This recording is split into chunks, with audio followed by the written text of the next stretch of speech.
catch the rebels responsible for this, I'm going to dress them for beef. Whoever it is, they know their business all right. This is the third one they've snatched right out of our hands. The fourth, Corporal Barnes, the fourth, and it better be the last, because there's only one more left. Williams! Report to headquarters. Tell the colonel he'll have to cross the gorge above Hunter's Point, over the suspension bridge. Suspension bridge? I never heard of it. Let's hope the rebels haven't heard of it either. According to reports, it's falling apart. And if we're going to get there, Corporal Barnes, before they blow it up, we'd better get moving. Right. On the double. This way, lads.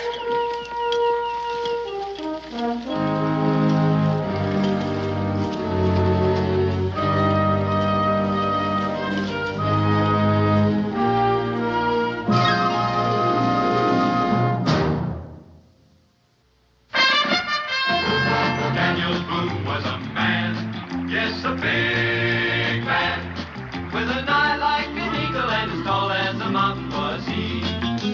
Daniel Boone was a man, yes, a big man. He was brave, he was fearless, and as tough as a mighty old tree. From the coonskin cap on the top of old Dan to the heel of his rawhide shoe, the rippin'est, roaring'est, fighting'est man the frontier ever knew. Daniel Boone was a man, yes, a big man, and he fought for America to make all Americans free. What a Boone wanted to do and what a dream come true was he.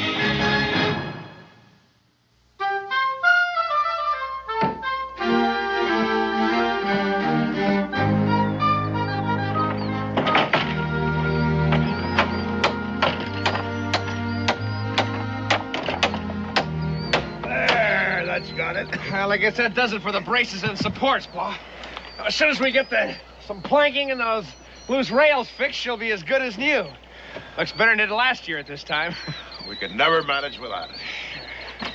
Hey, Clint, remember the first time you crossed it and took a safety line over? With you and Pa holding that anchor rope around my waist?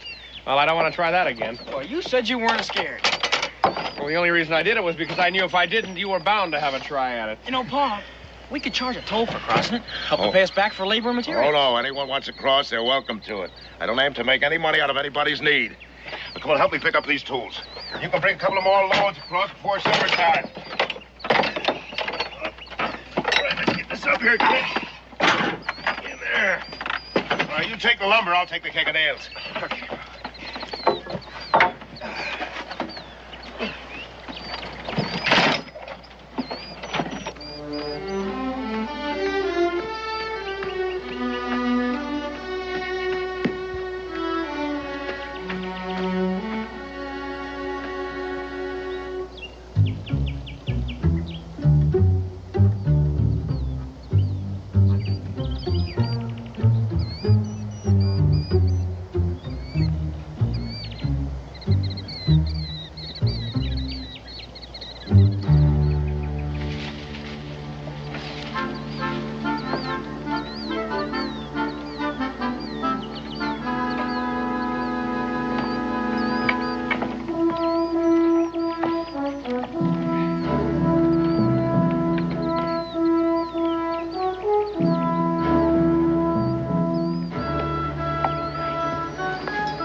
Not a good idea to point a pistol at a man unless you know he's an enemy. How do I know you're not? How do you know I am? I'll let my father decide that. This bridge is private property, mister. Now pick up your gear and move.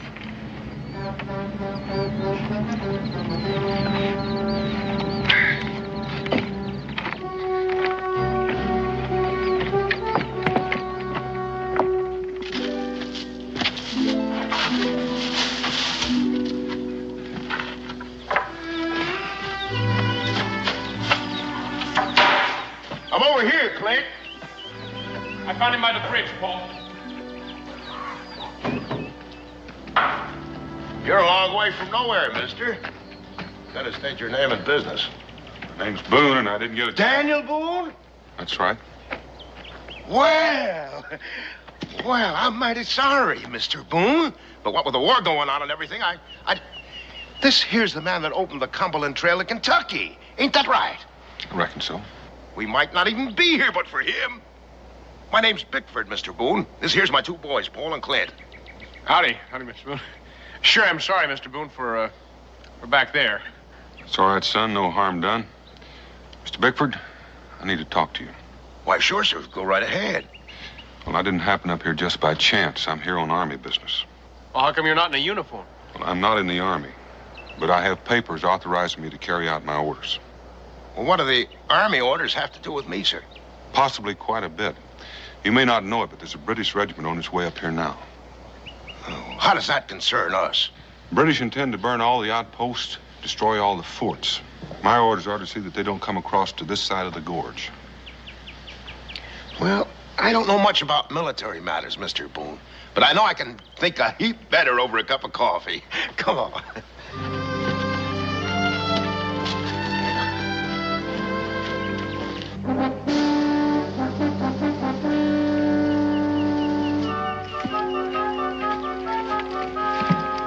Sergeant!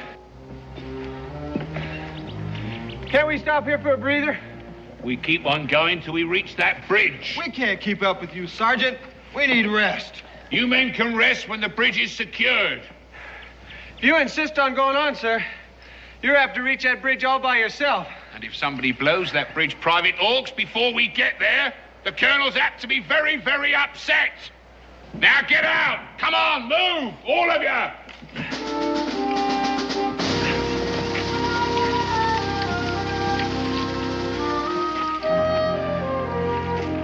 Your bridge is the only one left standing in 100 miles. We've blown up all the rest. I don't care about the rest. The forts the British aim to burn are the only one Virginia has. There are 10,000 Indians waiting to pour in if they're destroyed. Now, the whole outcome of this war might well depend on keeping the British off this side of the gorge. You don't seem to understand, Boone. We didn't fix that bridge just for something to do. It's harvest time. That bridge is our livelihood. The British will be here by morning at the latest. It's got to be done tonight. Are you telling me I can't take my new harvest across that bridge? The British won't wait. Well, neither will my crops. We gotta have that bridge. There's no other way to market. Why, when we come out here, that bridge was good for nothing but stump wood. We made it into something. I appreciate the fix you're in, but it's Army orders. Army? What do I care about the Army? What's the Army ever done for me? They're fighting your war for you. Oh, no, you're not going to drag us into this, Boone. Oh, no. I got a war of my own. I've got a war with nature and the land. I've got a war with pests and drought. I've got a war with cold and hunger. I got a war just to see that me and my family stay alive. And that bridge out there is my only chance of winning it. And you're not going to destroy any of it. Well, it's not my choice. And I know it's not an easy choice for you to make, but I don't think you'll enjoy keeping your bridge knowing the price of it was paid in human life. Men fight. They get killed. I'm not talking about soldiers. I'm talking about farmers and their wives and their children. You boys know what I'm talking about? Have you ever seen an Indian massacre? Or rather, what's left of one? Well, I have, and it's not a very pretty sight. Don't you pay him no mind, Paul. Nothing like that's going to happen. And if it does, it won't be any fault of ours. Oh, it'll happen. But I don't know how well you're going to sleep at night with that on your conscience. You think about that. I am thinking. I'm thinking I don't much like someone coming here and telling me to do this and do that. Don't you understand, Boone? I've got enough worries. My farm, my sons. I can't worry about the whole world. You're willing to trade crops for sons. That's not what Pa's saying. You're just twisting his words around. Oh, no, I'm not, son. Is a bridge more important to you than human life? Now, you get out of here. Get off our land. And don't come back, because we'll be waiting for you. Mr. Bickford, I have orders to blow up your bridge. And I'm going to do just that. Clint, grab him.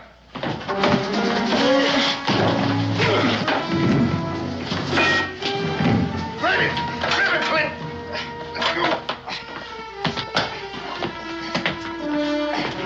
Why don't you open up the cellar door?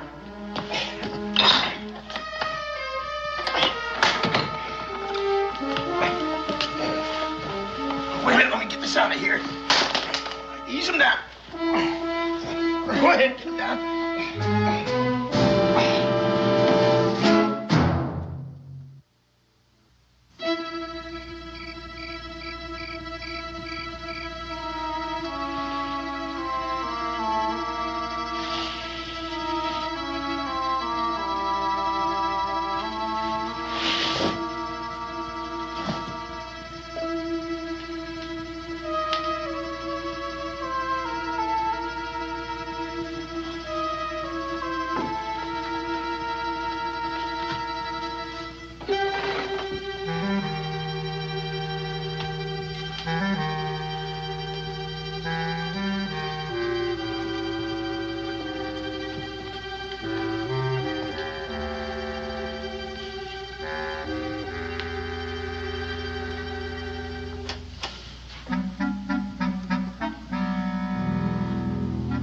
Supper's on.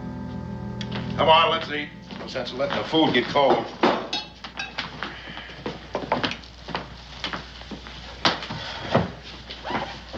Don't you worry about Boone. He'll be all right. We thank the old Lord for watching over this house, for giving us the courage to persevere, and for blessing us after all these years with good crops. Amen. Eat your food, boy. I'm not very hungry, Pa. You will be tomorrow when we start harvesting. You know, Pa, I've been thinking. About what? More about things. About things, hmm? Pass potatoes.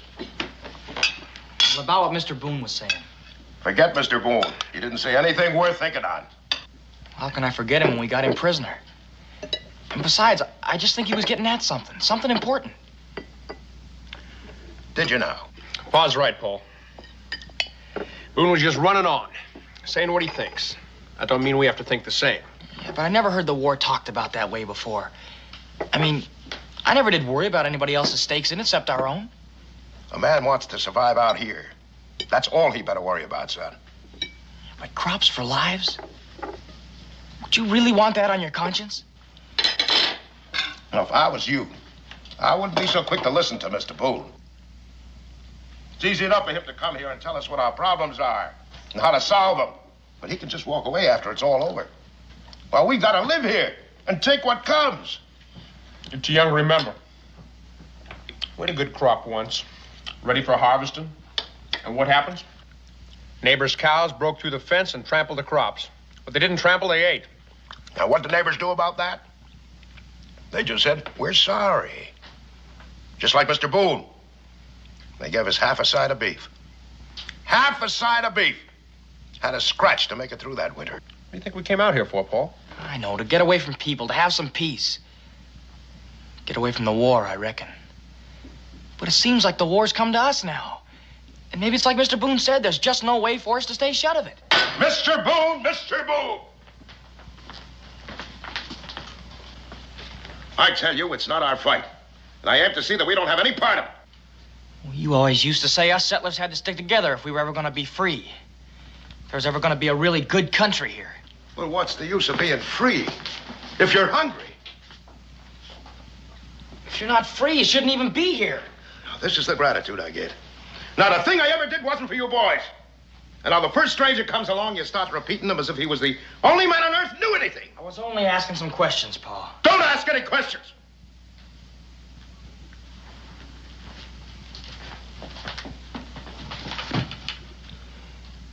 Don't ask any questions until you know a little of what life's all about. Well, how can I ever know anything about it if you just shut me up and don't give me any answers? That's enough. I don't want any back talk out of you. Not until you've grown up enough to know what you're saying.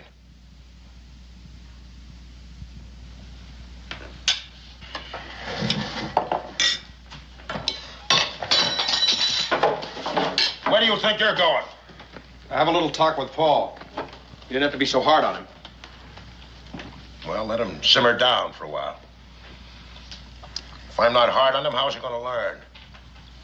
Life is going to be hard on him. Like it is hard on all of us. He hasn't grown up enough yet to start passing judgment on his father. He wasn't passing judgment on you, Paul. He was just trying to sort things out for himself. You always said before a boy becomes a man, he's got to do that. Oh, this is different. What we're talking about is something else again here. Well, maybe that's so, but I still think that... Don't argue with me. I wasn't arguing with you, Paul. Maybe Boone had a thought there. Oh, about the situation. Now, don't you give me any trouble. I know I'm doing the right thing. You know, anything you do is going to be the right thing with me, Paul. Still, it don't set easy with me. Keeping Boone prisoner. For 2 or 3 days? Till we get our crops across the bridge? Now, what's the harm in that? None, I suppose. All right, then stop worrying about it. Well, my congratulations, Sergeant. I may never be the same again, but it seems like this time we beat the rebels. We haven't beaten them until the regiment crosses to the other side. Now, I want all you men to stay alert and keep a sharp eye on this bridge. Is it all right if we rest while we're doing it, Sergeant? You'll stay alert, Corporal, by walking your post until the regiment comes. Another few hours won't kill you. You Hawks and you Carpenter, keep your stations here. I want this side of the bridge secured. The rest of you follow me.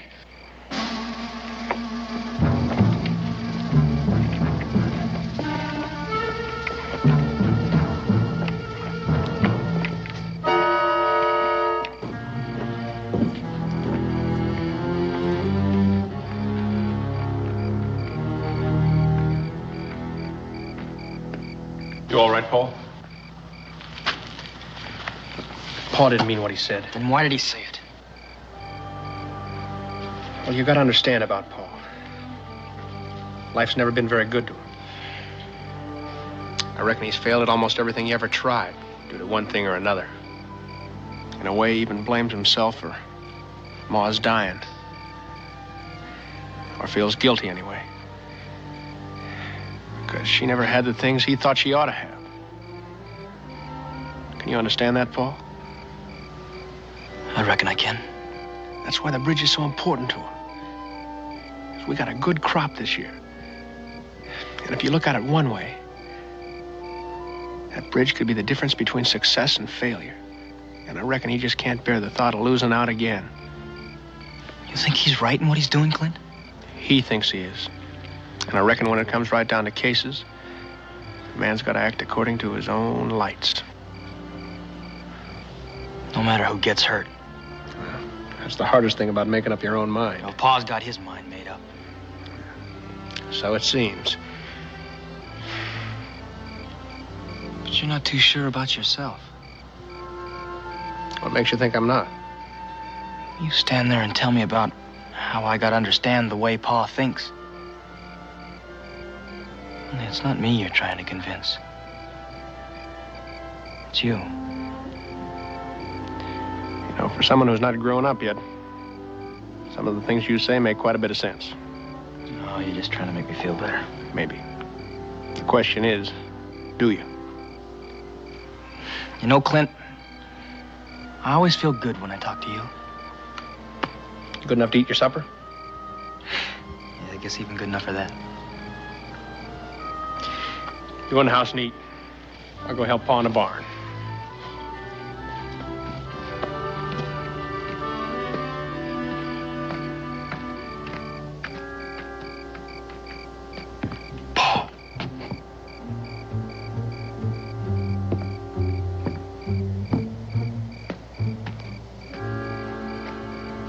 talk to you.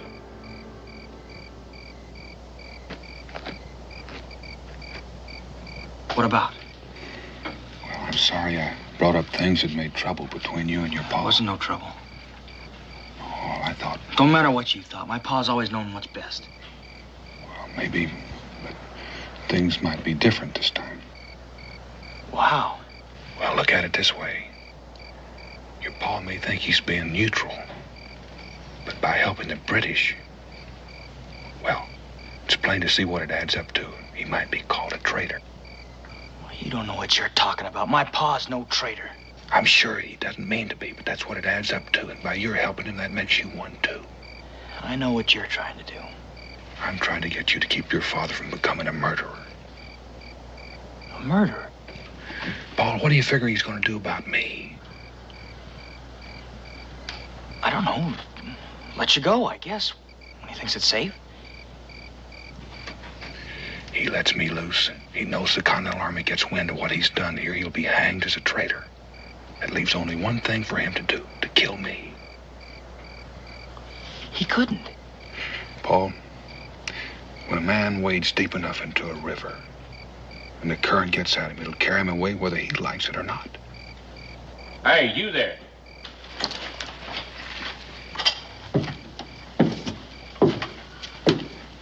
You live around here, son? Well, yes, sir. Why? You seen any strangers around here? Skulking near that bridge? We're stuck out in the hind end of nowhere here, sir. We don't see folks for months on end. Regular hermits, eh? Who's here, then, apart from yourself? Well, just my father and my brother. They're bedding down the animals. Go and get them, son. Right, lads, let's have a look inside.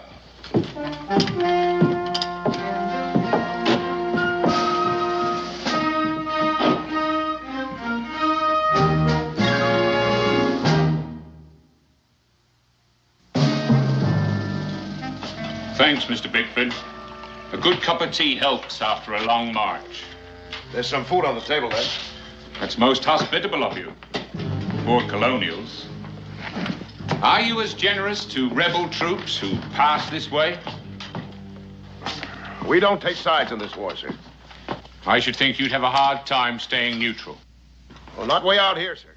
There's nobody nearby that would care one way or the other. And besides, we've been very busy tending to our own affairs, sir. That's wise of you. If the rest of the colonials thought as you do, this country would be a lot better off. I presume you own that bridge out there. Yes, sir, I do. Then I request permission for its use in transporting His Majesty's troops.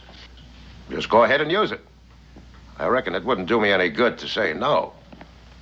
I think you're quite right, they say. Full rifle, Sergeant, all I could find. Are there any other firearms in the house? You have them all right there. Take charge of them, Corporal. Aye, sir. What's down there? Sir, it's the storm cellar, sir. There's nothing in it, just some potatoes and seed and trunks and old stuff.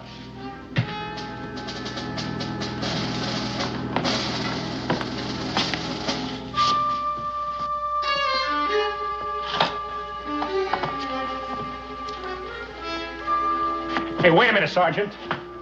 You can't take our guns. It's simply a precaution. I'll see that they return when the regiment has gone. It shouldn't be too long. Right, lads, let's go.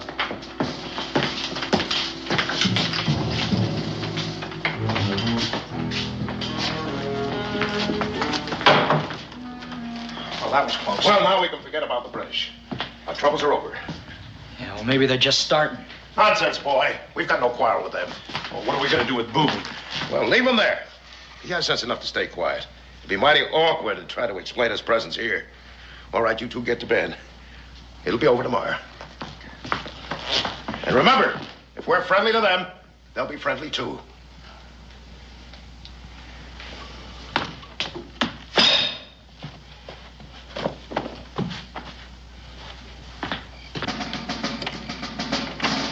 Sentry? We brought some souvenirs for you. Some extra armament in case you need it. Just put them down over there. Anything going on? It's been quiet as a Sunday in church, Sergeant. Too quiet. I don't like it. Haven't you had your fill of hearing blasting powder going off? That's just what I mean. I don't think I follow you, Sergeant. These colonials we've been after. 4 bridges wrecked right before our eyes, so to speak. It don't seem right they'd not try to get this last one. Well, that's simple. We got here first. Perhaps.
Who goes? I said, who goes? It's me, Paul Bickford. What are you doing out here at this time of night? I couldn't sleep. I just thought I'd get some fresh air. Well, you picked the right place for it, son. You nearly got an air hole blasted right the way through you. Now, go on, get back to your cabin. Yes, sir. And don't let me catch you out here again. Back to your post, Sentry.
right to do this, but I've got to get out of here.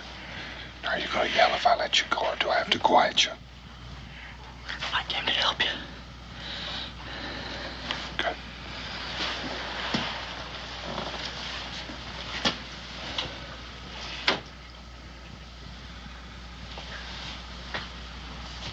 Is there anyone awake up there?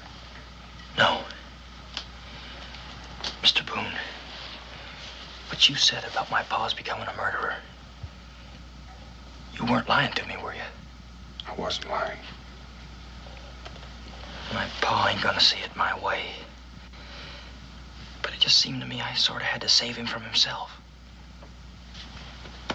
You'd better get out of here. It's coming on to first light.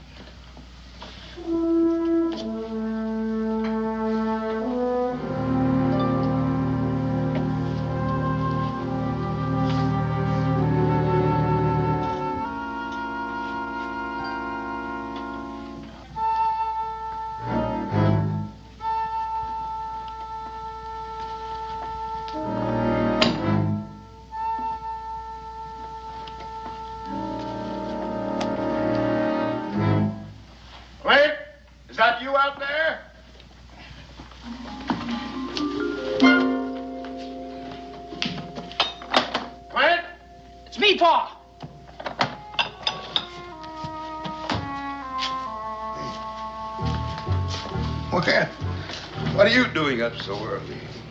I couldn't get any sleep, Pa. I knew there was a lot of work to do today. Just thought I'd fix the fire and put on the coffee for you and Clint when you got up this morning. Oh, that's real thoughtful of you, son. It'll be a while before it's done, Pa. I'll call you. Ooh, it's not worthwhile going back to bed. By the time I got dressed and washed, breakfast will be done, and then it'll be light enough to tend the stock.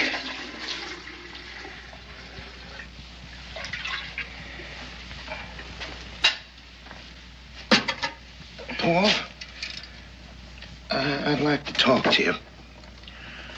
Can't we talk later, Pa? No, I think this needs saying, so I'd like to say it now.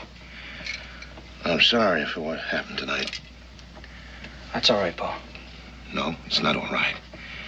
But a man sometimes says in anger what he don't rightly mean. I know that, Pa. You know, a man's entitled to his opinion. I just want you to know that what I do is not for myself. It's for you boys. This farm is all I got left to give you and Clint. That's why I gotta keep it the way it is no matter what. I understand that, Pa. Well, as long as you know, that's fine.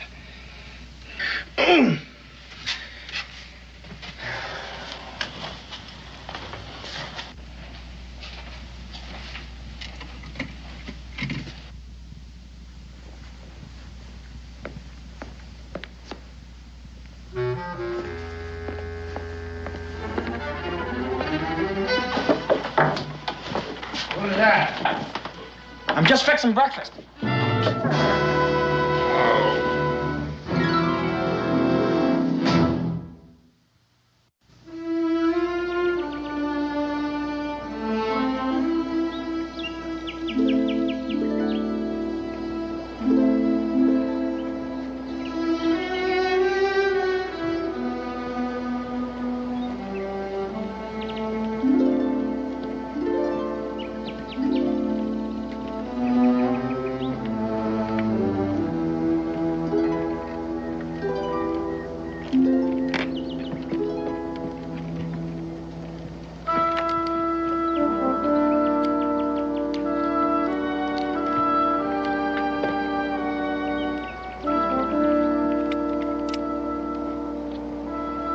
Sergeant Malcolm! Sergeant! On the double!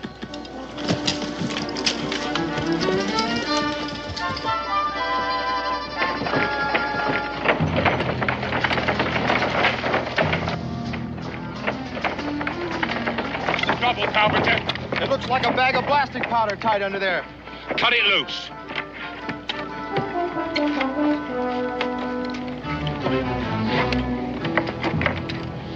It's blasting powder, all right.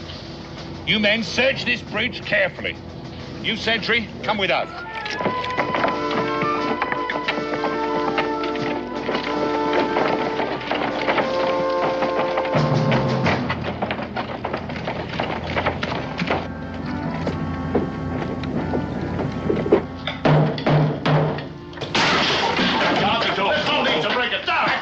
to the fireplace and turn around, the three of you.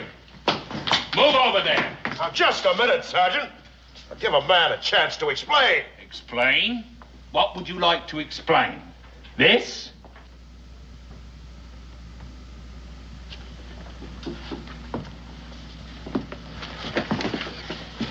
Just some potatoes. And seeds. And a few old trunks, eh? Sentry, open the cellar door.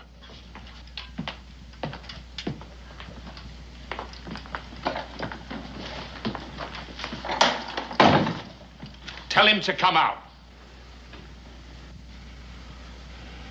Well, tell him, Pa. Tell him you can't call anybody out because there's nobody down there.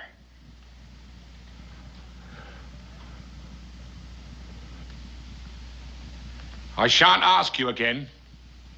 Tell him to come up. Well, you heard what my boy said. There's nobody down there. We'll soon see. If you've lied to me, I'll have you all before a firing squad. Keep an eye on him.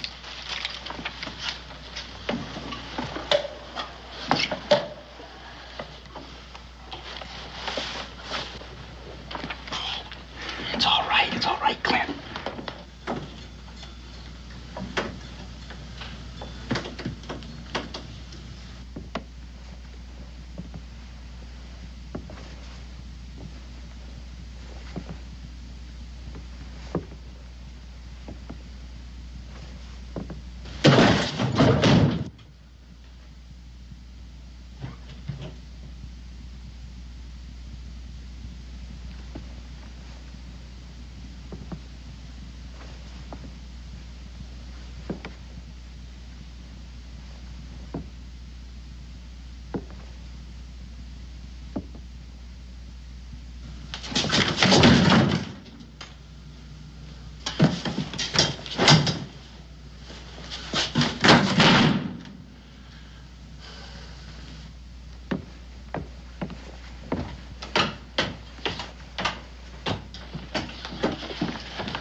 Didn't get him, all, Sergeant? Shut up. Go and search those outbuildings. The both of you. Aye, sir.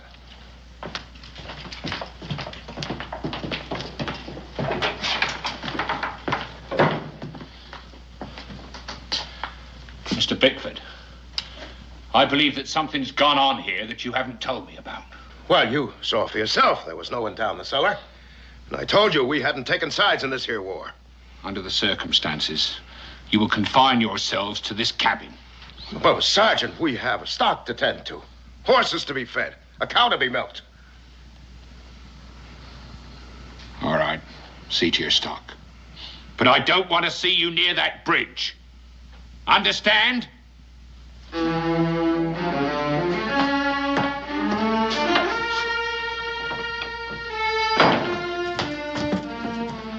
I don't need to ask who let him loose. Or are you both to blame? I did it, Pa. Clint had no part of it. I thought so. Clint has too many brains. Why, Pa? It's like you said, Clint. A man's just got to do what he thinks is right. You young fool. What makes you think you're grown up enough to make a man's decision? Do you know what you've done? You've as good as killed us all. Come back here! Oh, wait. Don't you see? What if Boone had been in that cellar? Well, it's just lucky that he wasn't, that's all. Are you turning on me too, Clint? No, I'm not turning on you, Pa. But Paul did what he thought was right. He couldn't stand to see a man killed.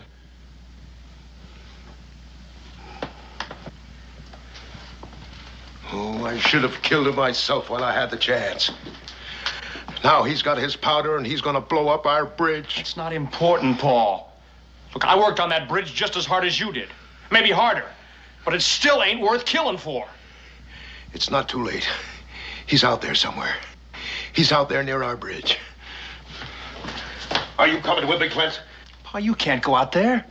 The British are still there. I could explain to the British. They'll stop Boone from blowing it up. Pa, will you listen to me? Boone can't blow up the bridge.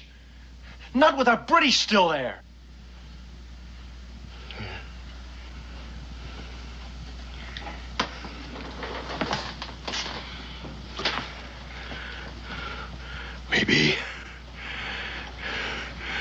Maybe.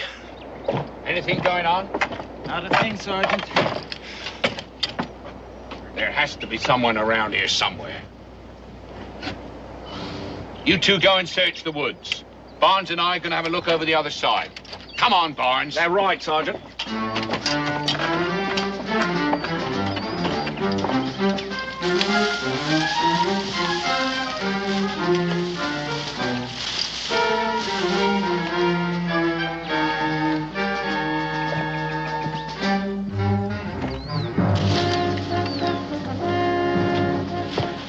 Looking for me. Much obliged. They got our guns and yours, too.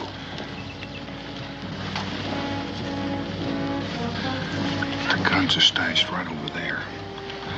And we'll get them back just as soon as the sentries go to the far end of the bridge.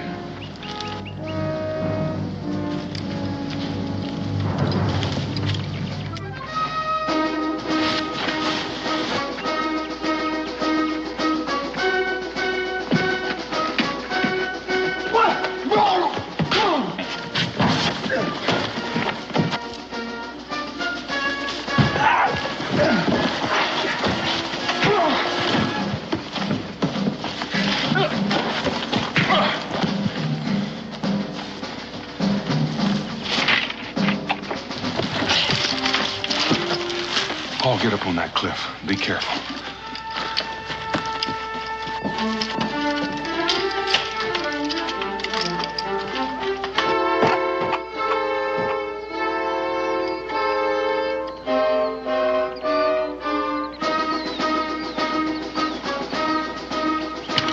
I'm here, Mr. Boone!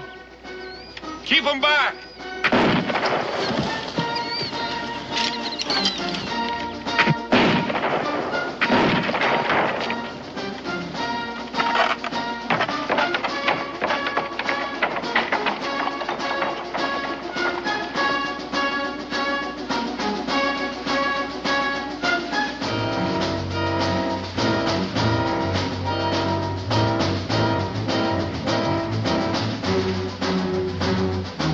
What's happening here, Hawks?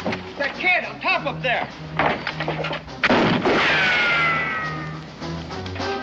Yeah, never mind him. Get this man on the bridge.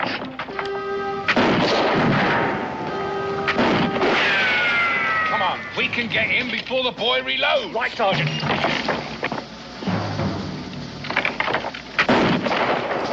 Hey, He's got all those rifles. Get back. no, keep going, keep going. I'll get him, sir. Come on in, Hawks.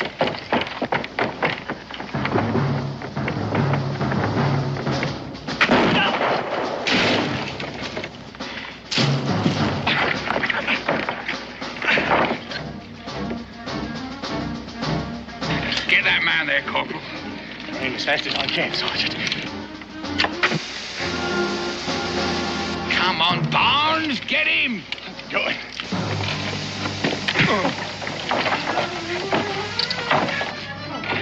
He's not in the clear.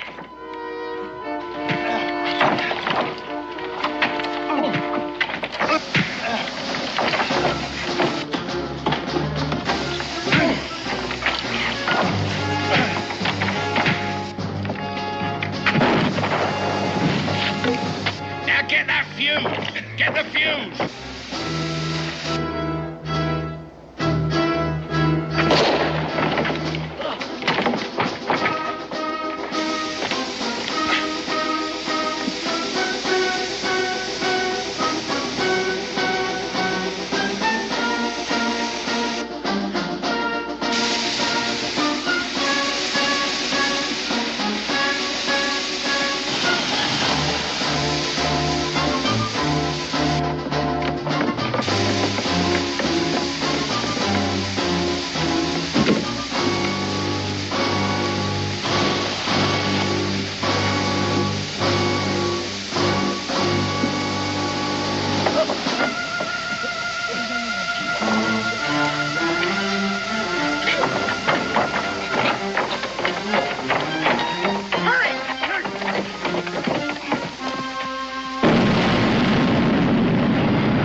mighty sorry to leave some of these things behind, but I just ain't got room for them.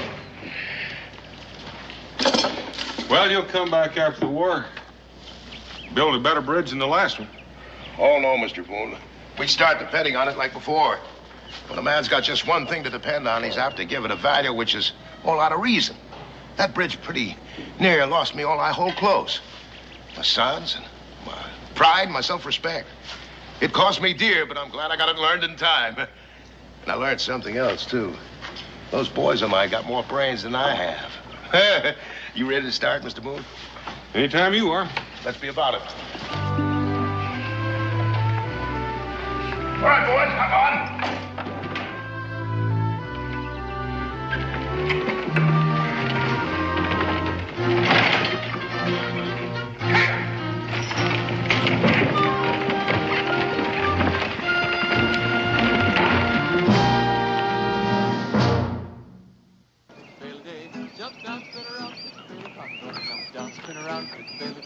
Had a little woman, she could pick a bale of cotton. Had a little woman, she could pick a bale a day. She's my woman, she can pick a bale of cotton. She's my woman, she can pick a bale a day.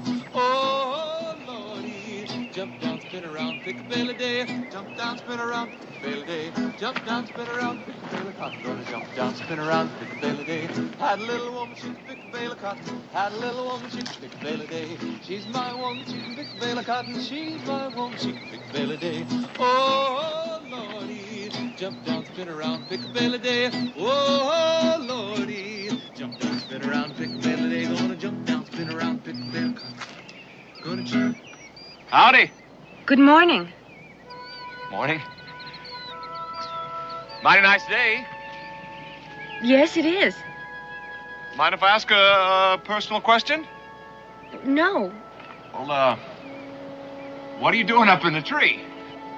Oh, well, the baby bird, it fell out. Have you thought about how you're gonna get down out of the tree? Down? Oh, well, Here, let me help you. I'll give you a little hand. You gotta trust me. There you go. Get your hands off my daughter!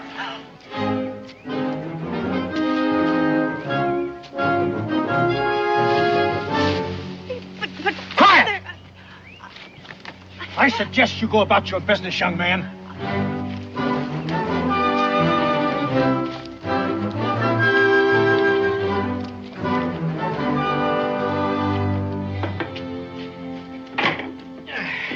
Fair weather friends. That's all they are, every last one of them. Well, Cincinnatus, it's plowing time, and you can't expect farmers to I come can't to town. expect a darn thing ever since they passed that blasted whiskey tax. Ever since I emptied that last keg of whiskey, there ain't been nobody in here but females. Ben, you don't suppose they'd repeal that there fool law, do you? Well, I was down to Salem the other day, and I hear folks talking that Congress just might be changing their mind about that there tax. Yeah. Yeah. Howdy. Morning. I sure could use a drink. We got some apple cider, and that's all we got. That's all right. Nothing I like better than good apple cider. Let's see now. Is this, Boonesboro? It surely is. How about that? I'm only a mile away. I feel like Moses coming out of the wilderness. Listen, 1 mile away from here is going into the wilderness, not out of it. Where you bound? New Harmony Village. What? You folks new around here? This is my tavern. I'm Cincinnatus. Jim McGill. Mr. McGill. I'm Ben. I Ben? work around here, having that. Thank you. Now, what were you saying? The new what? Oh, sure. It says right here, the new, Harmony Village.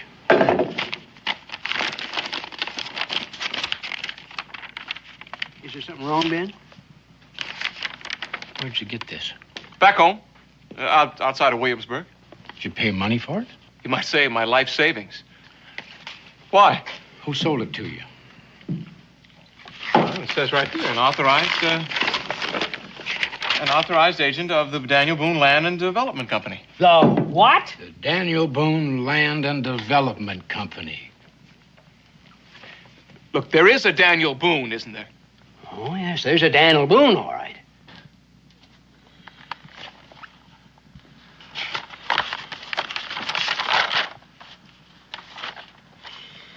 It's a complete swindle. That's a fact. Yeah. And a forgery. Reckon so? Well, I don't know. We'll have to do something. We? It's your land and development company. It ain't ours. A friend in need. I don't know what to say, Jimmy. It's just nothing. I've been carrying this thing for a good long 300 miles, Mr. Boone. Been keeping it dry in all kinds of weather. And every time I camp, I read the print clear off the page. You might even say I know it by heart. But look, that's your name, right? Just nice you got a quill around here someplace. Right over here, Daniel. Jimmy, this is my signature.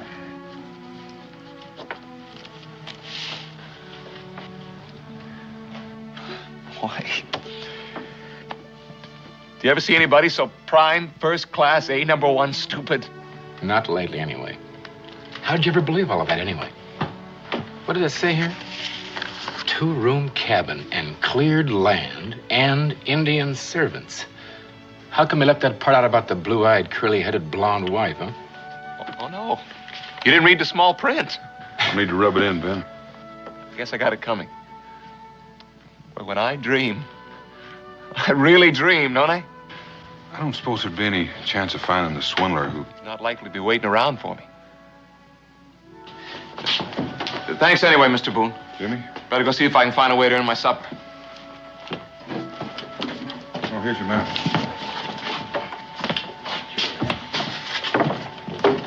Yeah, that is a strange one, Daniel. Yeah.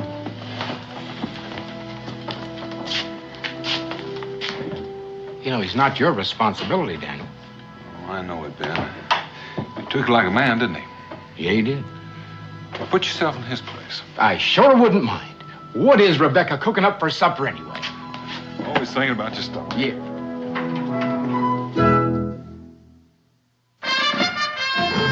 Daniel Boone was a man, yes, a big man, with an eye like an eagle and as tall as a mountain was he.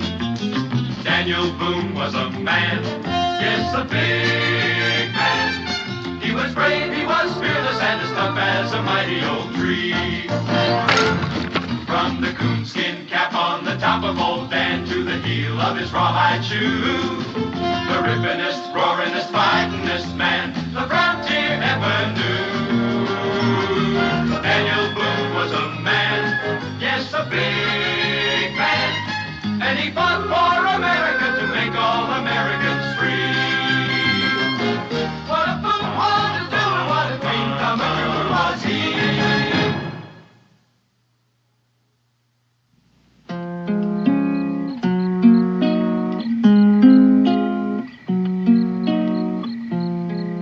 Sylvie said she loved me.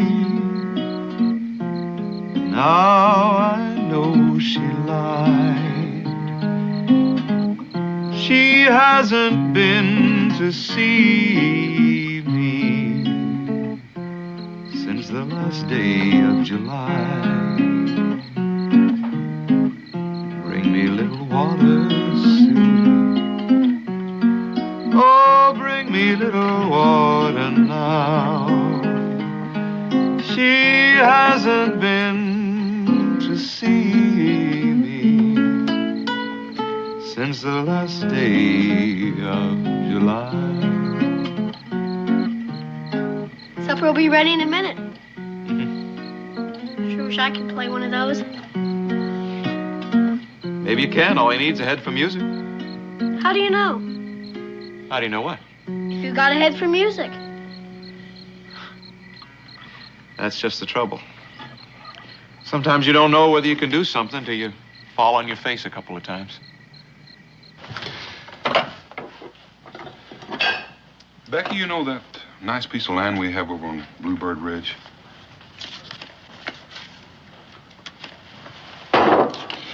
Listen, you're going to have to stop reading my mind. Why, it's my favorite form of entertainment. Makes me itch. Well, you can take a nice bath in the creek on your way over there in the morning.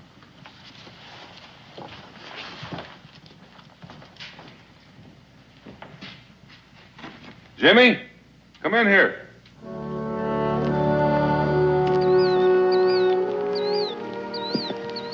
It's good soil, Mr. Boone. A man couldn't ask for any better.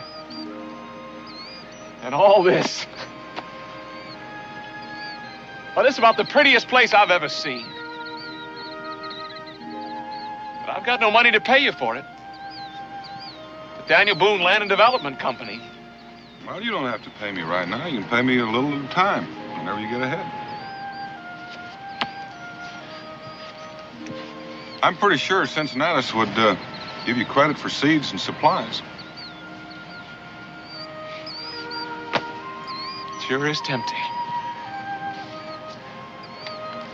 Tell you what. Let's go see Cincinnatus right now.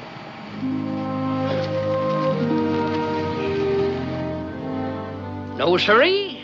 I ain't hanging that thing in my tavern, and that is final. I was told you'd seen the light, Cincinnatus. You aren't selling any whiskey, are you? You can just stop that smirking at me, Amos Brown. If I ain't selling any whiskey, it ain't because of your pits of hell. It's because of that dead blame whiskey tax. Well, it's a comfort to know that the Congress is there to place a restraining hand on the arm of the intemperate. If there was one thing I thought I'd get out of all this, is not listening to one of your fool lectures. Now, all due respects to you, Miss Charity, that is one of the finest jobs of sampling making I've ever seen. But this is a tavern, and I am a tavern keeper. And you know what the first job of a tavern keeper is? Have you selected what you want, daughter? Yes, Father. It is selling whiskey. How much? Oh, $1.50. Well, howdy, Cincinnatus. Daniel. How are you? Hey. Jimmy? Amos, Miss Brown would like you to meet your new neighbor, Jimmy McGill. Neighbor? Mr. Brown farms the other half of Bluebird Ridge. Yes, we met on the trail yesterday, but we weren't introduced. Oh, and this is Miss Charity Brown. Do you mean this young man has purchased that land? Well, Amos, we've entered into sort of a long-term arrangement. Well, I guess it makes it all complete. I beg your pardon. Why, just that I found out the prettiest girl I ever saw lives on Bluebird Ridge. Do you have a family, Mr. McGill? A wife? Oh, no, sir. No, I'm by myself. Perhaps, Father, Yes? perhaps Mr. McGill would like to take his meals with us until he gets settled. Since we're his closest neighbors. I'm sure Mr. McGill can fend for himself. Come along, Charity.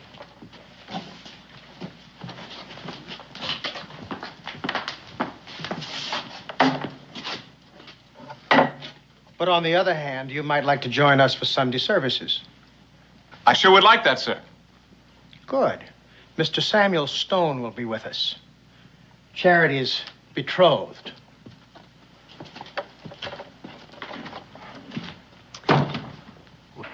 Father, Yes, daughter. why did you say that Samuel Stone was my betrothed? Because he soon will be. But I don't like Mr. Stone. Don't be foolish, child.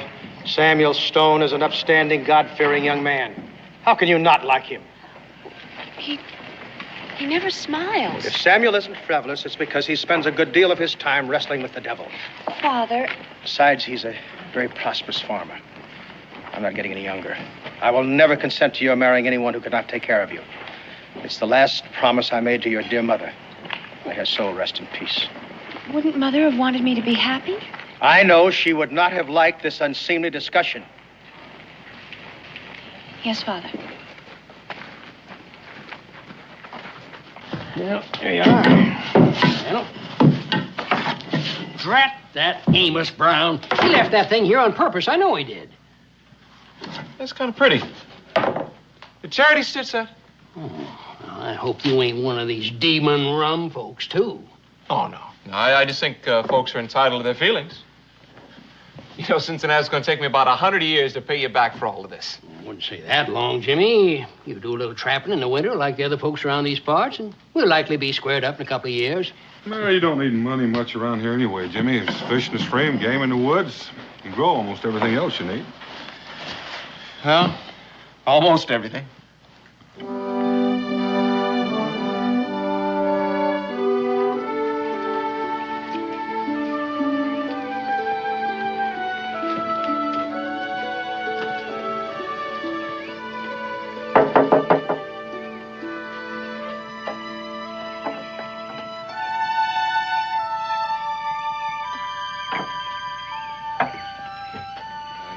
You forgot this. I thought I'd just drop it by. Oh, thank you very much.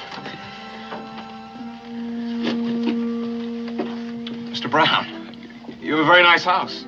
Thank you. You seem to be a very sensible young man, Mr. McGill. Why, thank you, sir. So it should be easy to make you see things clearly. Charity is spoken for. But even if she weren't, well, I take it that that mule is the sum total of your worldly goods. I may not have many worldly goods, Mr. Brown, but I do have a good pair of ears. You all feel free to drop by my house anytime. What house? That's right. Really forgot I don't have one yet. So long. And that, my dear daughter, is that. Unless I have raised you for 17 years to suddenly find that you have become disobedient. No, Father.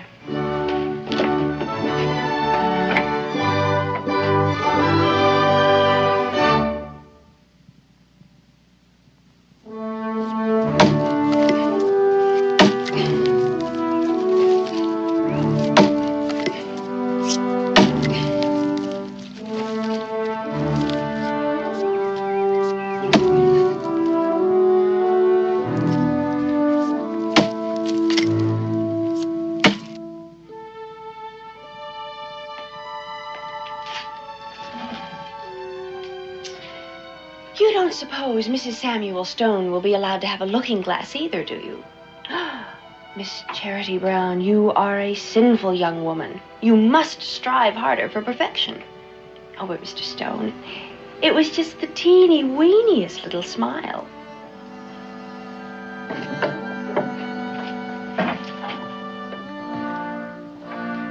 I hope I shall prove worthy of your confidence, Mr. Brown. As you know, I'm always striving for perfection. I'm aware of that, Samuel. And that's why I feel that you and Charity should be married sooner than we discussed. Well, I trust that she hasn't strayed from the path in some way, sir? She is my daughter. But she is a female. And as such, a frail vessel at best. Well, this sudden haste wouldn't have anything to do with the young man who just purchased the other half of your hollow from Daniel Boone, would it? Who can tell what disguise the devil may assume next, Samuel? Now, suppose we work out the details, and then we'll have my daughter join us.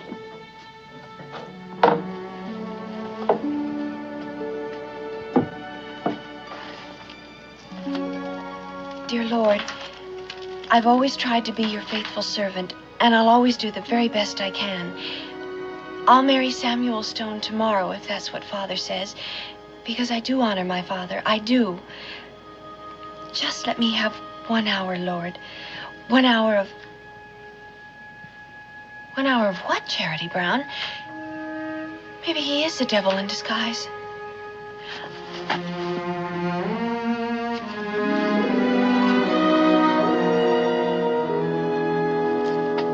The dowry, of course, will remain the same. I was hoping we could discuss the matter of Mrs. Brown's, may her soul rest in peace, silver. And what did you have in mind? Well, naturally enough, I assumed that since Charity is your only child, that you wanted to bring the silver into her own home, to pass on to her own offspring.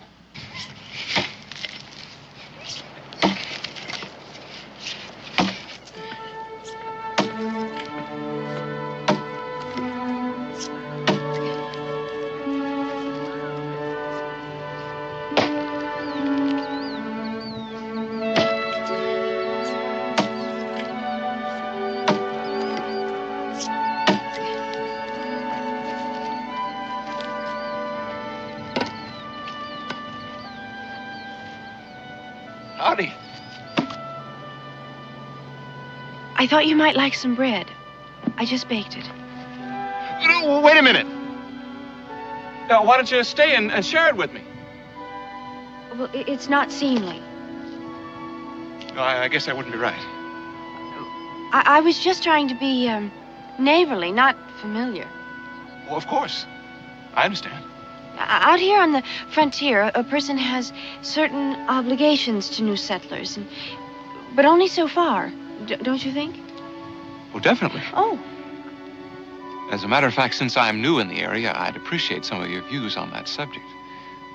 For example, you could tell me about some of my neighbors. Now, I've met Mr. Boone and all his kin, Ben, Cincinnatus, you, and your father. And, well, I just think a fellow should know more about his neighbors, don't you? Yes, I suppose so. For example, tell me about Mr. Samuel Stone. Just for example, is he a real nice, neighborly type fella? Well,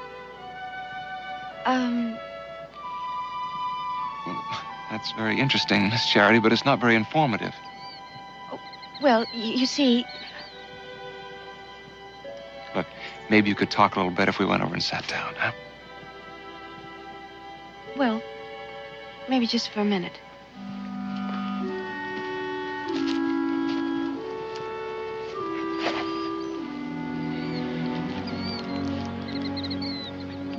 Do you have to do that? To do what? Smile. What's wrong with smiling? Well, that's what the devil does. Everybody says so. What, he smiles? Come on, that's the silliest thing I ever heard. Well, how do you know? Because it just is. Smiling is a perfectly natural thing.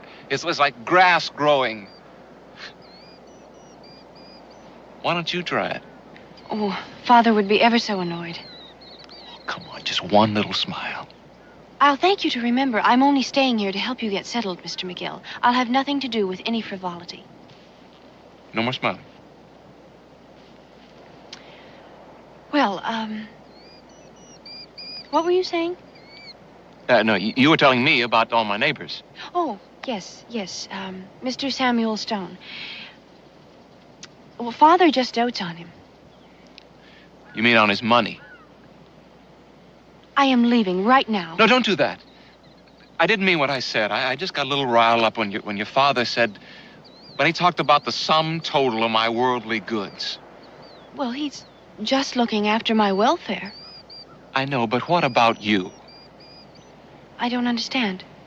Well, your welfare is one thing, but you're another. I still don't understand. Look, if I had a canary bird and I was concerned about his welfare, I probably would put him in a cage, and then I'd be sure that he'd be fed and watered and everything. Now, but if I really cared about that canary bird himself, well, that's another matter altogether. Well, then what would you do? Well, if you were a canary bird, what would you want to do? Sing and fly around? Right. Now you got it. But I'm not a canary bird. Maybe not, but you got some awful pretty feathers. Why don't you take that off? Goodness. See, I told you you could smile. Oh. Please? What if I ran up behind you and just grabbed it off? I'd cross my heart and you'd just disappear in a puff of smoke. You give me back my bonnet this instant, you devil, you. Well, if you really thought I was the devil, you'd be a little more scared. I am so scared that... Oh, no, you're not. What?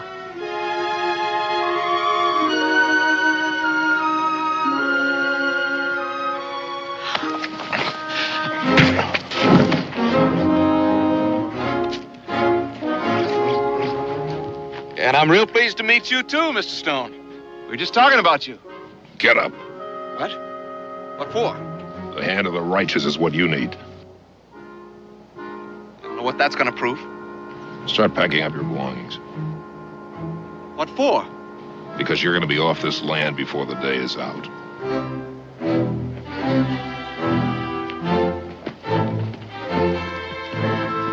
I don't know how you're gonna manage that, Mr. Stone. I like it here.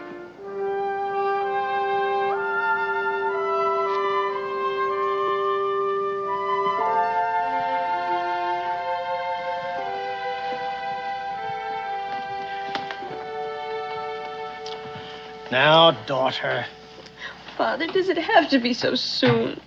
3 months isn't too soon, my dear. Have I ever done anything that wasn't in your best interests? No. And have you ever seen Samuel do anything that was unchristian-like? He punched Mr. McGill in the jaw. Well, you have to admit that the provocation was uncommon. I suppose it was. Now, I know that I am the most fortunate of fathers. You could disobey me. That seems to be the way with children these days. But you're a sweet and reasonable girl. Thank you, Father. Now, why do you think I want you to marry Samuel? Because I worship riches? Well, because he is a godly man, I suppose, Father. Partly. But that young man in the woods back there, he too might well be a godly man. I don't understand. It's very simple, really. The wilderness is a killer of women. Hard work, childbearing. Sometimes a settler's wife may often look 60 when she's only 30. It was my struggle against this land that killed your mother. And I've sworn that the same will never happen to you. Now, do you understand? Yes, Father. And will I hear you singing at your work once more? I will try.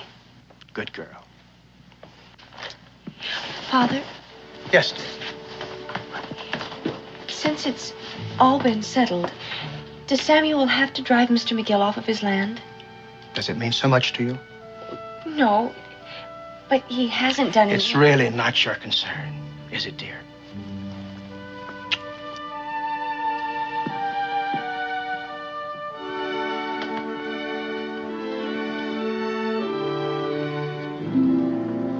Samuel, I'm afraid I've already sold that land. You mean papers have already been signed? No, but I've given my word.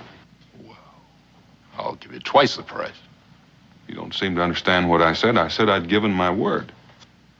3 times the price. Samuel, you don't need that land. Jimmy McGill does. I'm not concerned with that person's needs. I'm making you a business proposition. And I'm turning you down.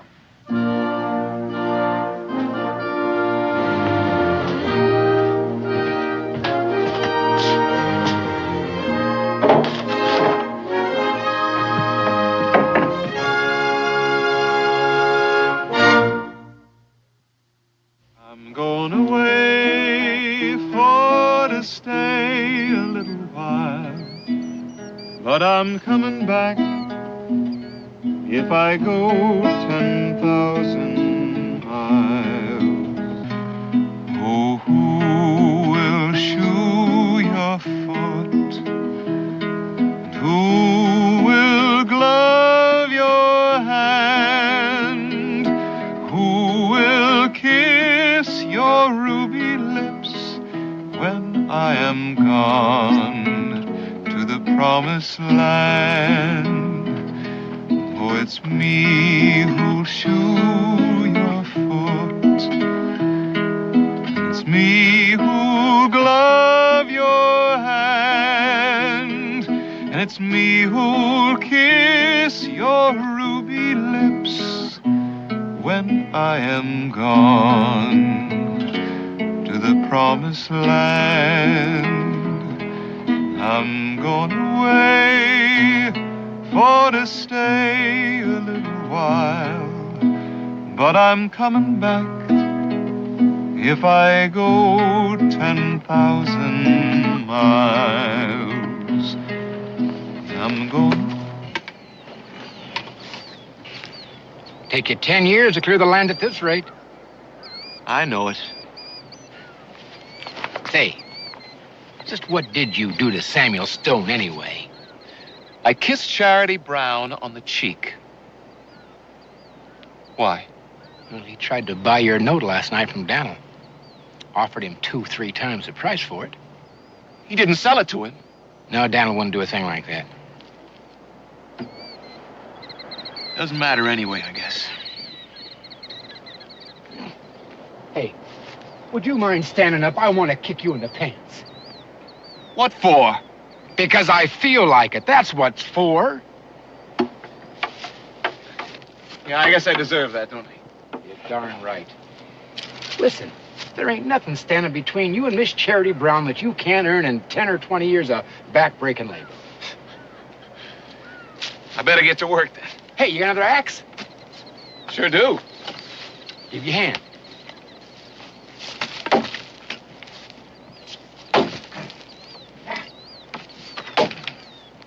Hey, Ben.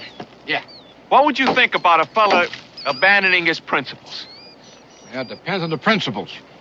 Well, suppose it was for a just cause. Well, depend on the cause. Not very much help, you know that? What are you thinking now? I'm about to break a solemn vow. You want to come?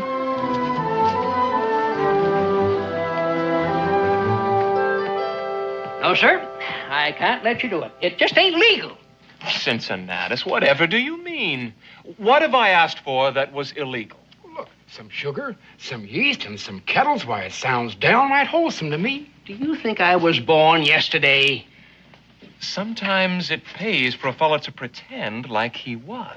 Why don't you just come out and tell me what you mean? Since you were just born yesterday, you wouldn't understand anything I was saying anyway, now would you? Cincinnatus, it sure is lonely around here.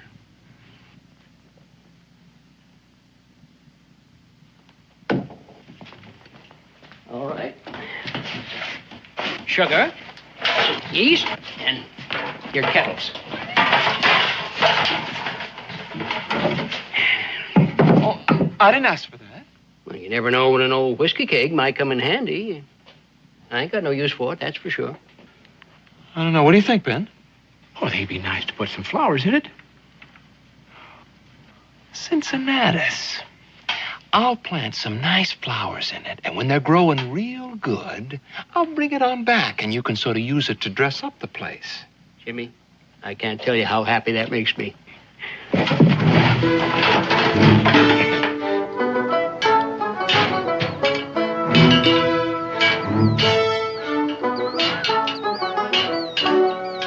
Hey, you sure you know what you're doing? Of course I do. Well, then maybe I'll give you a hand. No, Ben, I don't know whether you even ought to be here. Like Cincinnatus says, it's illegal. It ain't illegal to make the stuff. It's illegal to make it, sell it, and not pay the tax. I don't plan on paying the tax. I can't make any money that way. And you're aiming on going to jail. No. I'm aiming to marry Miss Charity Brown. You sure are a hard fellow to figure out. You know that? What do you mean? Well, you come marched into Boonesboro like one of them everyday farm boys with that worthless deed. And next thing you know, you're engaged in the manufacture of whiskey. And you're courting Miss Charity Brown, who happens to be betrothed to the richest fellow in these parts. And then you're talking about broken vows and all that. I guess it does seem a mite peculiar. Unless you knew about Pa. What about Pa? He died. Mighty unusual. Well, it was in a way. Because it was the whiskey tax that killed him. The whiskey tax? Yeah, broke his heart, I figure. Right there at his deathbed, I vowed that I wasn't going to follow in his footsteps. What footsteps? Pa made the best whiskey in all of Virginia. Folks used to come from miles around. Well, I don't see anything wrong with that. Well, he was a regular slave to it, and so was Ma and us youngins. And so when he died and left me some money, I swore I was going to buy a farm and raise some grain so that folks could make bread with it and not have to make the popskull. Then you met Miss Charity Brown.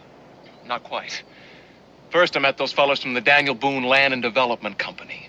That's it, I guess. You don't make any more sense than this thing does. Oh, no. It'll work. It'll work, all right.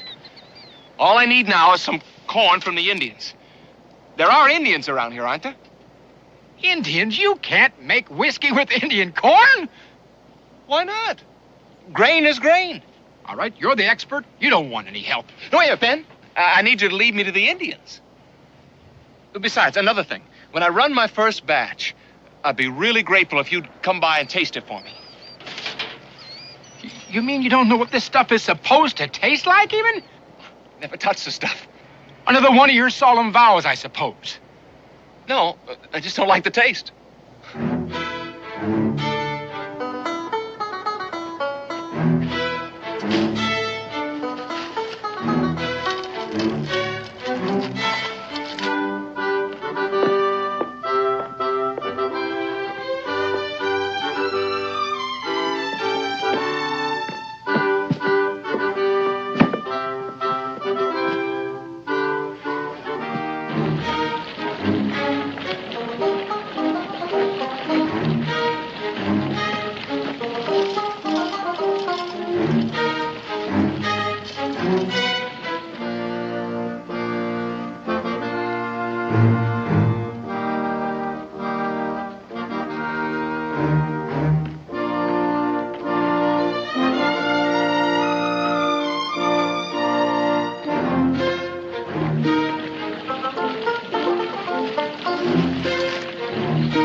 Hey, Stan, I thought you'd never get here. I left word with Cincinnatus 2 days ago. Oh, I've been hunting. What's wrong? You look awful.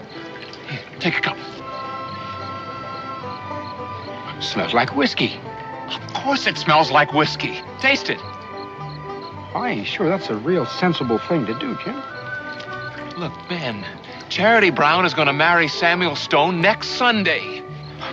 Jimmy, even if you had liquid sunshine in here, you ain't gonna make enough money off of it to stop that wedding by Sunday. Will you just taste it?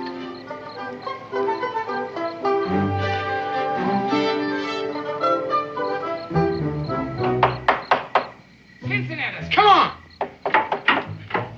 I'm coming! You hold your horses. Get a decent night's sleep. I'm coming just a minute. Now, hold it, Tart. Ben, what are you doing here? Shut up, you old fool, and get me a mug. But it's the middle of the night. What do you got there? I got you a barrel of flowers. A barrel of flowers? Yeah. Shut up and drink that now.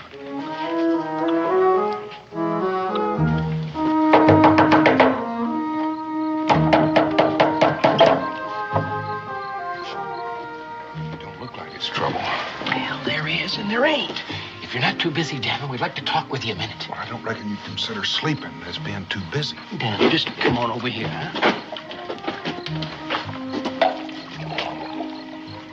It's a mite early, isn't it? More like late than early. I take it's important that I take a drink of this right now. It is.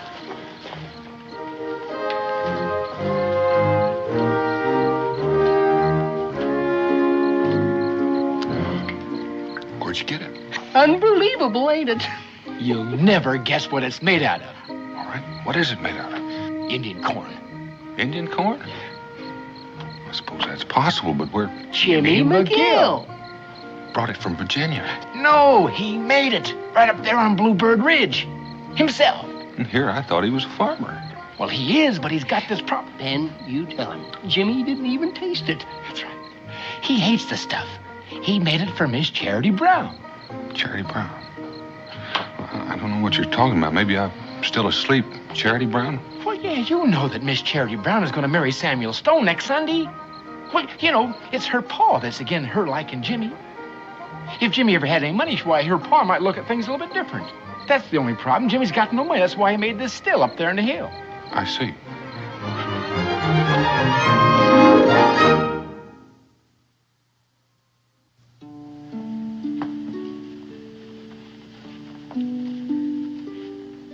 You like it so much you marry Samuel Stone. Oh, I know. What other man would send all the way to Boston for regular Paris, France silk for his girl's wedding dress? But I'm only thinking of your best interests, my dear. You'll have nothing to do but fancy stitching, and you'll spend your evenings watching Samuel strive for perfection. What do you say? I say if he has so much fun with the devil, what would he want with a wife? Why don't we take this wedding dress and give it to some poor, deserving orphan? Go away. No. Will you please go away this instant? Why don't you scream? Just exactly what is it you want, Mr. McGill?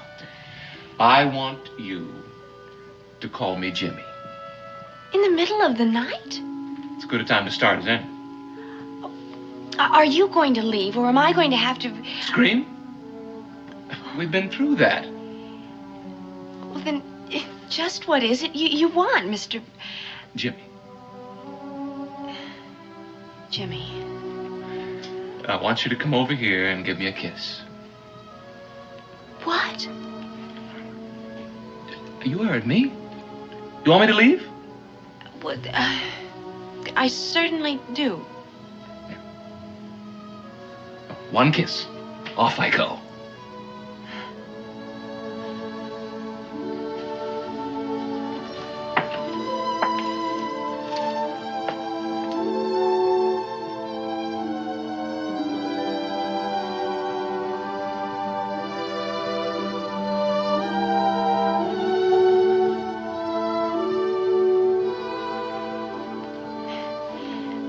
Do you have any special reason for tormenting me?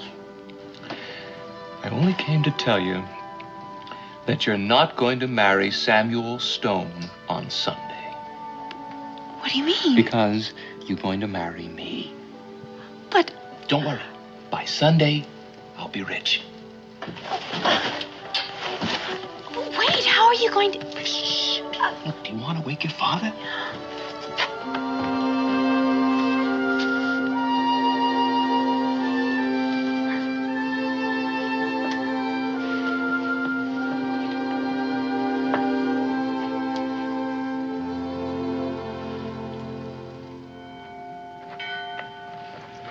He'll be late. He'll be late. I know he will.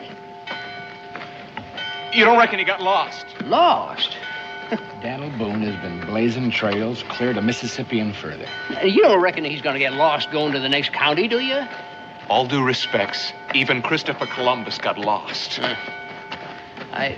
Don't bother, Cincinnatus. He won't listen to anybody.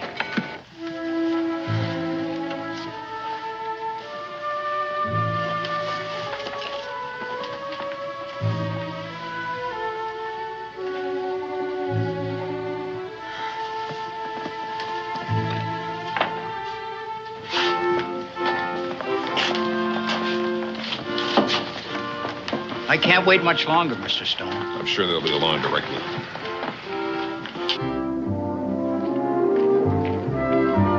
Jimmy? Jimmy?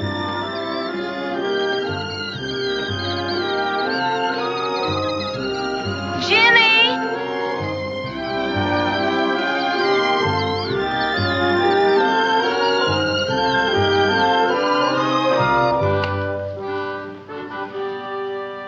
Are you ready, daughter? Charity? Charity, do you know what time it is?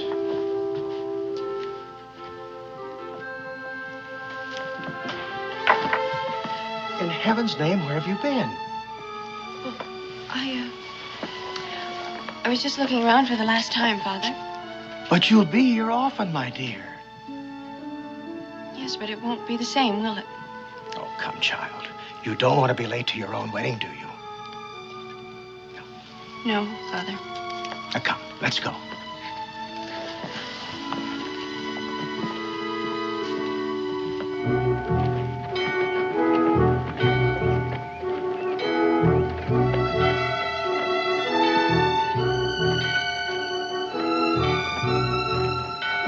Oh, no.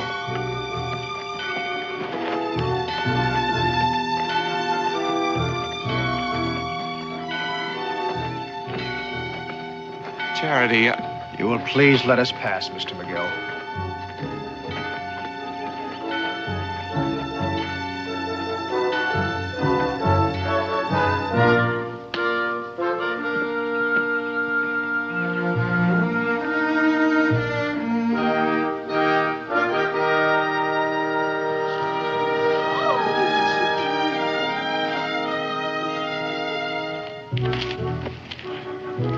It just ain't like Daniel. He should have been here. I told you he wouldn't make it.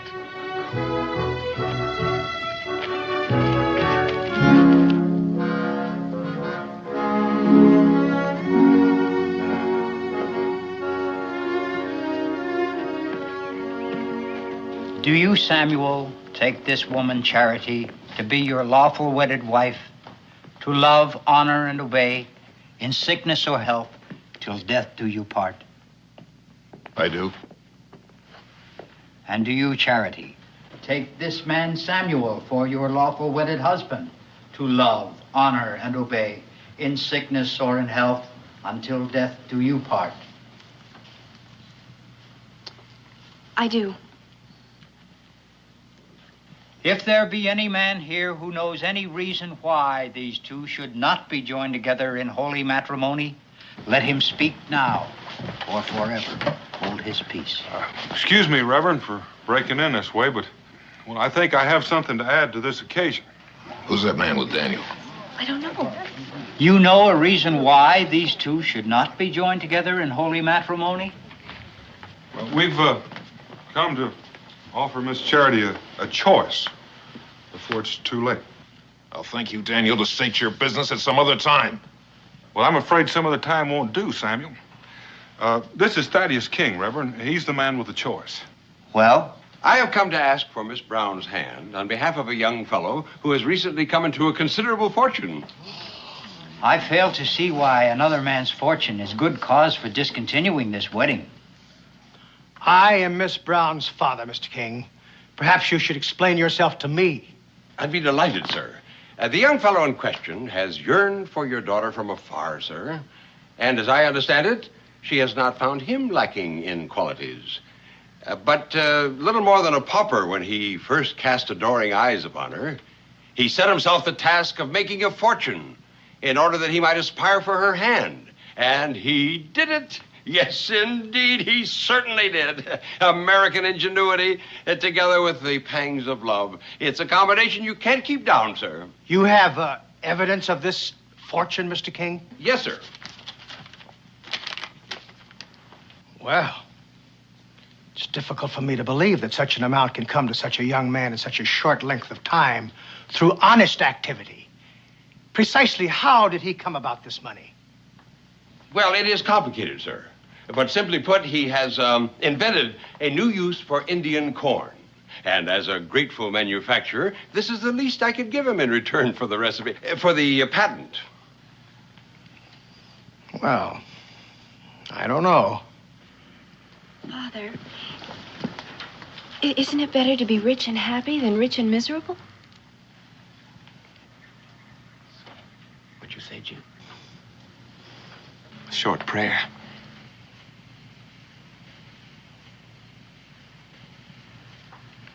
Well, he is an upstanding young man. And he is God-fearing. You have my blessings, my dear.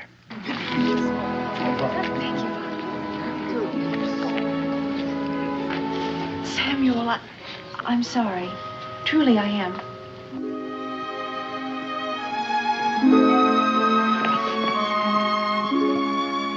I'm sorry for what I said, Mr. Boone. What? Well, about Christopher Columbus.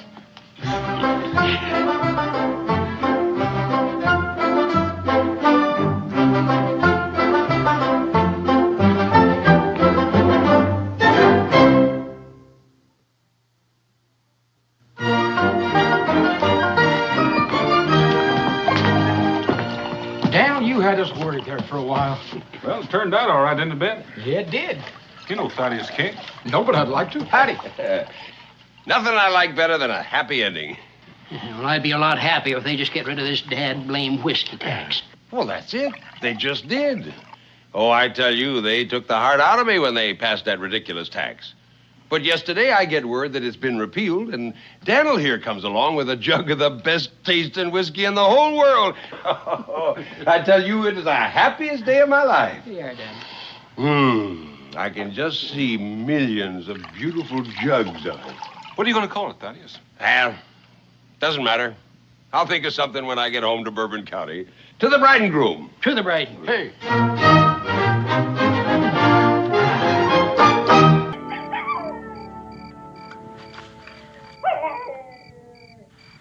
Boy, sure is improving. I wish he'd spend as much time on his schoolwork as he does learning to sound like some animal. That might come in handy someday. You never can tell. How'd it sound, Pa? Well, it's still sounding like the wolf has only got 2 legs, but it's sounding better. Did it scare the horses? Nope, but when I answered you back, I didn't scare them either, so don't feel bad. I reckon they knew it wasn't a wolf because they couldn't smell one. I reckon so. How long till we get home, Pa? Israel, for about the 10th time.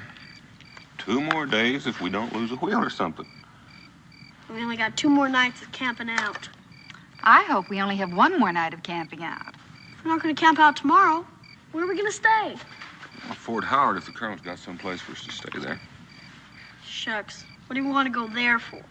For one thing, your mother would like to sleep under a roof for a change after camping out for all week. I thought you liked camping out, Ma. I enjoy it now and then. But I wouldn't recommend it as a way of life. Are there going to be any kids for me to play with? Well, I doubt it. But I expect you'll survive 1 more day without somebody to entertain you. And why don't you take this little pot and run down to the creek and get some water so your mom can start cooking? Sure, Pa.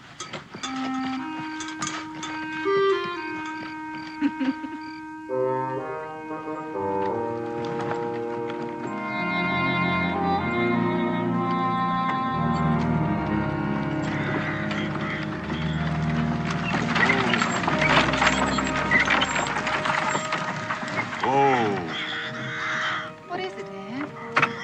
It's hard to tell.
Put that rifle down.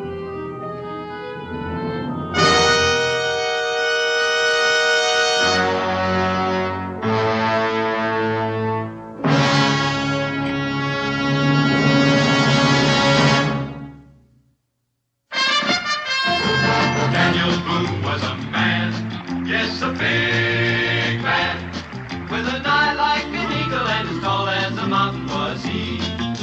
Daniel Boone was a man, yes, a big man. He was brave, he was fearless, and as tough as a mighty oak tree. From the coonskin cap on the top of old Dan to the heel of his rawhide shoe, the rippinest, roaringest, fightingest man the frontier ever knew. Daniel Boone was a man, yes, a big man, and he fought for America to make all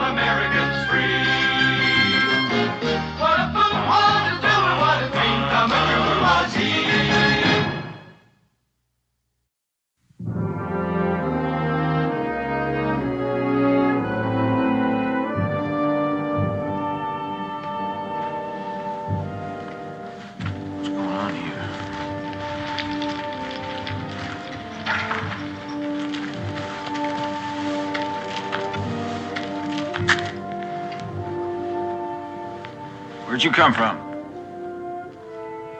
We're just passing by. I'd appreciate it if you'd ask your friend to put his rifle down. It's liable to go off.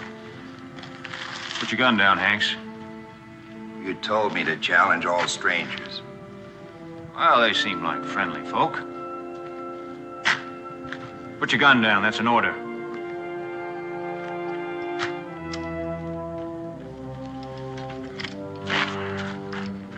You'll have to excuse him for being edgy, but you can see what happened here.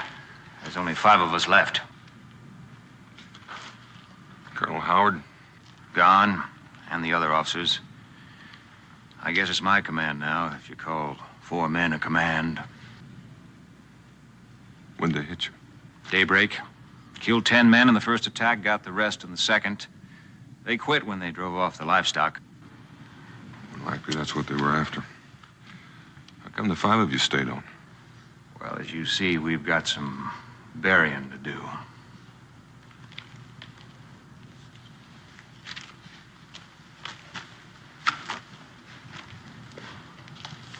Shawnee.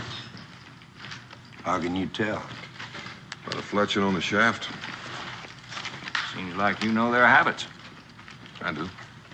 Are you real sure that's all you know about them? In what?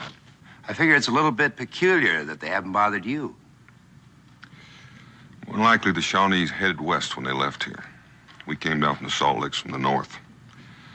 By the way, my name's Boone, Daniel Boone. Sergeant Rafferty. This is my command, Private Hanks, Private Evans, Private Crane. That's my brother, Michael Rafferty. I'd like you to meet my family. Fun. Rebecca. My wife, Sergeant, and my son, Israel. Pleasure meeting you, ma'am. Son, you figured on spending the night, Mr. Boone? That was our plan. Well, we'll try to make you as comfortable as possible. Thank you, Sergeant. You men see if you can fix that gate so it'll close. Looks like you could do with a fresh bandage. Israel, fetch me some clean clothes from the wagon. That's just a scratch, ma'am. Only take a moment. Sit over here. All right. Have to be looked after. That's a bullet wound. Some of them had guns. That's something new for the Shawnee. They must have been trading with the French. Lucky that missed the bone. Otherwise, you might not have an arm. You might not even have your life. Ma'am, when you're born to be hanged, it doesn't much matter. This isn't going to be very professional, but at least it'll be cleaner. Well, I'm very grateful to you, ma'am. There you go. Thank you. Well, there must be something else I can do. Well, the fact is, ma'am, we don't know very much about cooking. Oh, well, if you'll have one of your men show me to your supplies. Well, I can do that. You go back to guard duty. Evans, show the lady where the supplies are. You two go back on burial detail. I can lend a hand with the burying. Well, that won't be necessary, Mr. Boone. I want to show you your quarters if you'll step this way. You seem to know this country pretty well. Well, it's my home.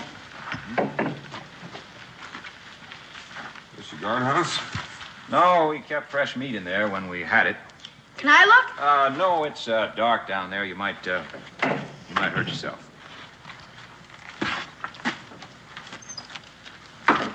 Israel, fetch some wood. Yes, ma'am. Sure am looking forward to that home cooking, Mr. Boone. It's been a long, long time. Well, when we get to Boonesboro, we'll send some relief back to you. Thank you very much, but hopefully we'll be on the trail ourselves tomorrow morning. Well, you're welcome to go as far as Boonesboro with us. Might just do that. I'll think about it. Those are your quarters over there. I hope you'll find them suitable. Well, thank you. I'm sure we will.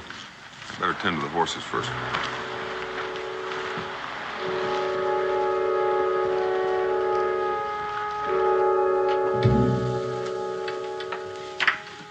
What does your husband do for a living, ma'am? Trapping, mostly. He's a guide and a surveyor. And sometimes he does a little scouting for the Army. Don't sound like he gets home very much. Not as often as I'd like. Well, there's no reason why a woman pretty like you are should be lonely. That's not what I said. I figure you got other notions than what you're saying. Well, you figure wrong, Mr. Hanks. You don't strike me as the kind of woman who would settle for many long, lonely nights.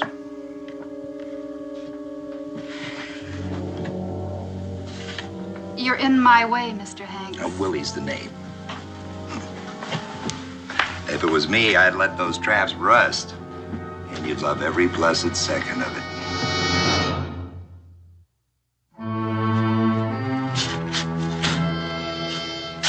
How come your brother told Boone we might leave with him?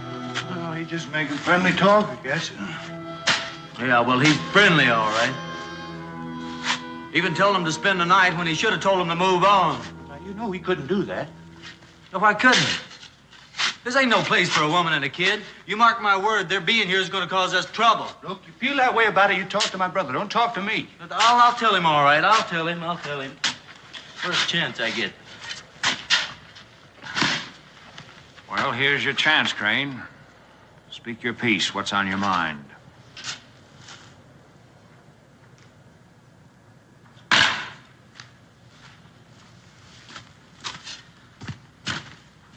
It's about Boone. What about him?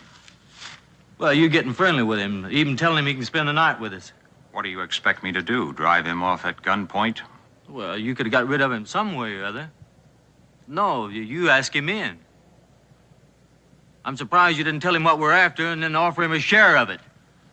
Are you through, Crane? Yeah, I'm through for right now. You're through from here on in. From now on, I'll decide who's thinking, talking, or asking for the five of us. Is that clear? Suppose you tell me why I can't do my own thinking. I'll tell you why. Because you haven't got the brains to pour water out of a boot if the directions were on the heel. Now get back to work. Sergeant, you've been ordering me around real good the last year or two. Now, that shoulder board don't mean nothing to me no more, so don't you tell me what to do. Get on your feet, soldier. Now, do we understand each other? All I'm trying to say is that all of us agreed not to leave here till we got what we were looking for. Who's leaving? Well, you told Boone. If we don't find what we're looking for by tomorrow morning, Boone can leave and we can make some excuse to stay. And have live witnesses. Witnesses? Witnesses to what? All Boone knows is there was an Indian fight here. You don't think he'll get suspicious if he stays around? He'll be more suspicious if we don't let him stay. Find anything? Did you find anything, Crane? Evans, what are you doing here? You're supposed to be guarding Boone's wife and the boy. Well, Hanks is taking care of things there, Sergeant. I just want to get back to my duty. You left Hanks alone with the woman? She ain't alone, Sergeant. The kid's with her. Since when did that ever stop Hanks? Now, who's right? Didn't I tell you there's going to be trouble? I told him there's going to be trouble. I just told him that. Dig! Come on, Crane. Let's get out of here. Will this be enough? Yes, son, that's plenty.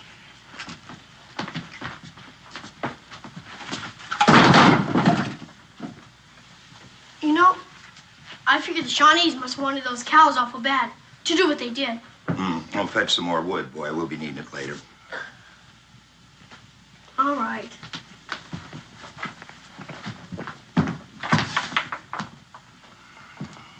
Well, ma'am, this is going to be quite a supper. Fresh biscuits. Thank you, ma'am. Private Hanks, I'd like to have a word with you, please.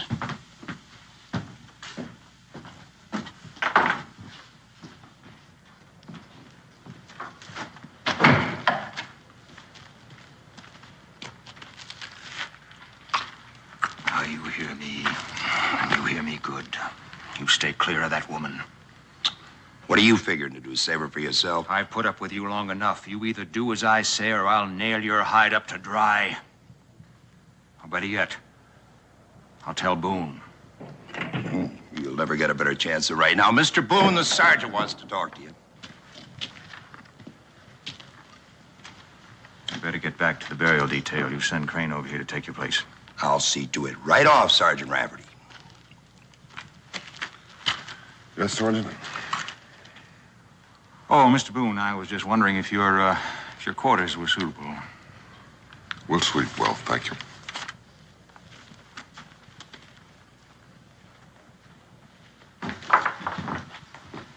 Oh, it's you. wrong, baby? Nothing, Dan. Well, something's bothering you. It's that soldier Hanks. What about it? Nothing really. It was just his manner. Maybe I better have a talk with Mr. No, Hanks. Dan. I'm probably just being foolish, and I don't want to cause any trouble. Please. I bet you all get medals for saving the fort the way you did. Yeah. Sergeant Rafferty should get a special one for being wounded. Oh, yeah, probably will. Oh, Shawnee Yarrow sure are hard to pull out. Did he do it all by himself? Yep, that's just what he did. I saw my pa do it once. Really? Uh-huh. Well, see you later. I gotta deliver the wood. All right, goodbye now. They're not ready yet, Dan. Thanks for telling me.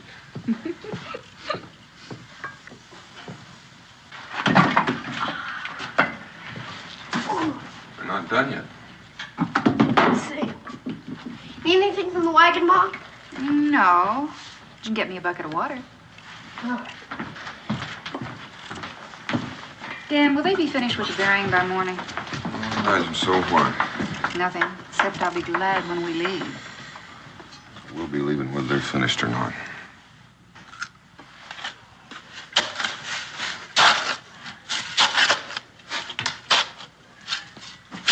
Ken? Yeah. Just what makes you so sure the money's buried here? Well, you see, it's standard military procedure to dispose of valuables in case of an attack. The colonel couldn't have burned the gold, so he must have buried it. But why right here? There's an awful lot of ground inside this stockade. This is a garden area. Nobody had noticed until he turned earth.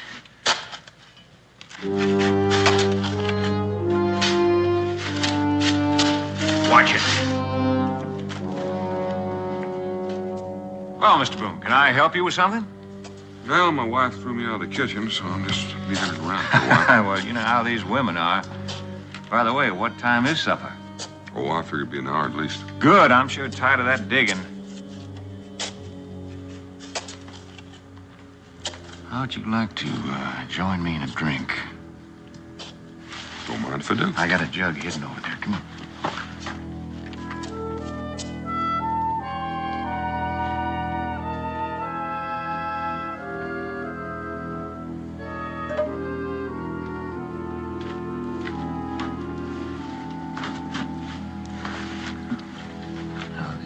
Jug of prime spirits. One thing they didn't get. Well, good health, good luck. Luck to you, Sergeant.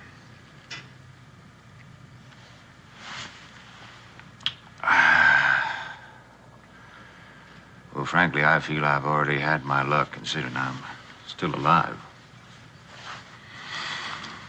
I was wondering about that. How many Shawnee were there? Who knows? They were coming over that fence so fast, couldn't tell. 100 or more, at least. How'd the 5 of you manage to stay alive? Well, I don't know that either, except there was so much smoke from the fires. It was half dark. After they killed the colonel, we went over to the barracks there and decided to fort up there. Indians were so busy looting, they didn't pay any attention to the barracks. We just laid low. And as luck would have it, they left before they burned us out. I never want to see anything like that again. Sure, I've been looking forward to this, ma'am.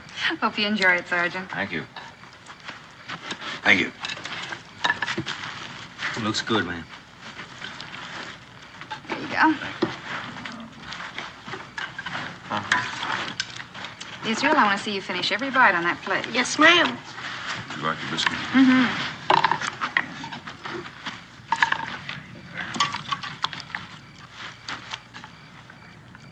Dan? Oh.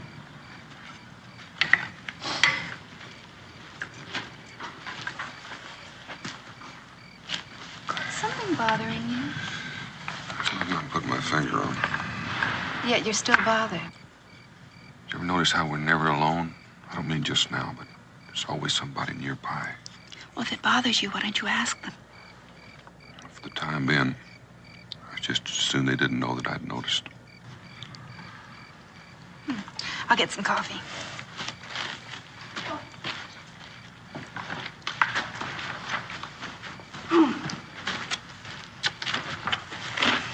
Like another biscuit? No, thanks. Why don't you give it to Sergeant Rafferty? He needs it more than the others. Why, with that arrow wound in him. Arrow?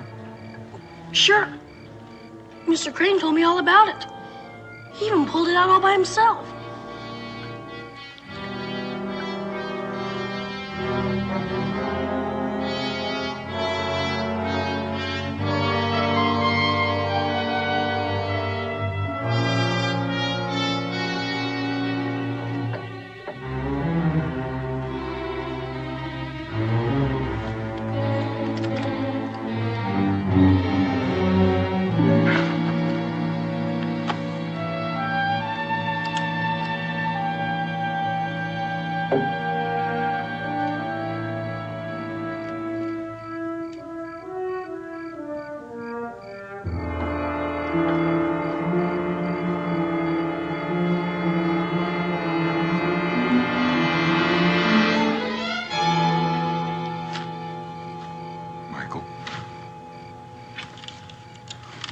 What are you doing out here?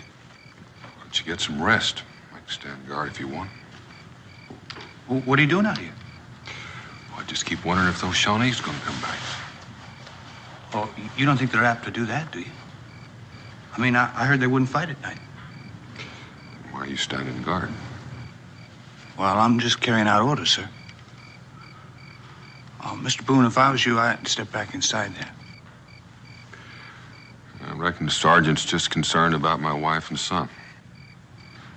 Yes, sir, he is. He's concerned about them. I mean, that's why I'm posted here, make sure nothing happens to him during the night. Your brother's a very thoughtful man.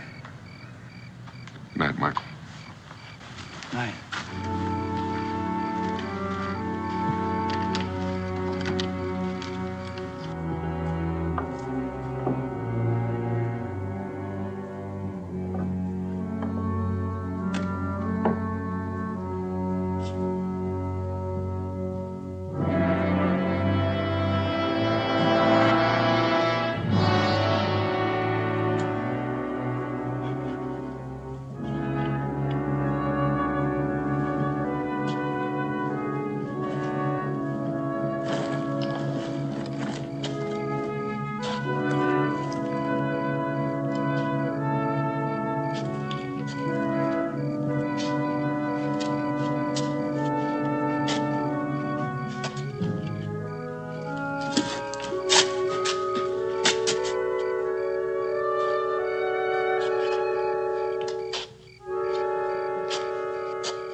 Come on, Crane, keep digging.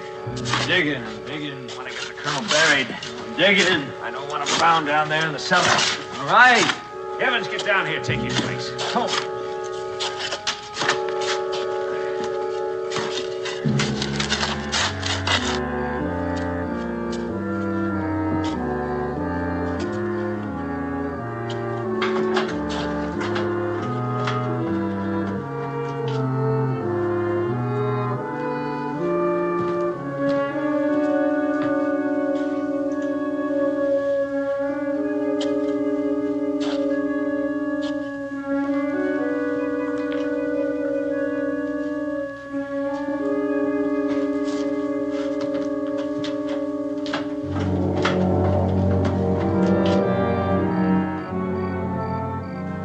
Now you know, Mr. Boone.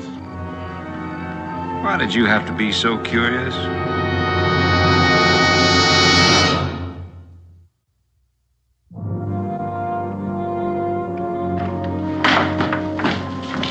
Dan, what is it? What's wrong? Well, you might as well tell her, Mr. Boone. Tell me what? Well, these so-called heroes were military prisoners awaiting trial from the Shawnee attack. I don't understand. They were kept in the cellar. And the colonel went down to ask him to help out with the fighting. They killed him. Very good, Mr. Boone. Very good. Unfortunate accident, ma'am. You mean they were just hiding down there? Ma'am, I'm sorry, but we're going to have to ask you to stay on with us as our guests until we can decide what to do with you. Yes, sir. You might get to where you could enjoy our company. That's enough out of you, Willie. I do beg your pardon, ma'am.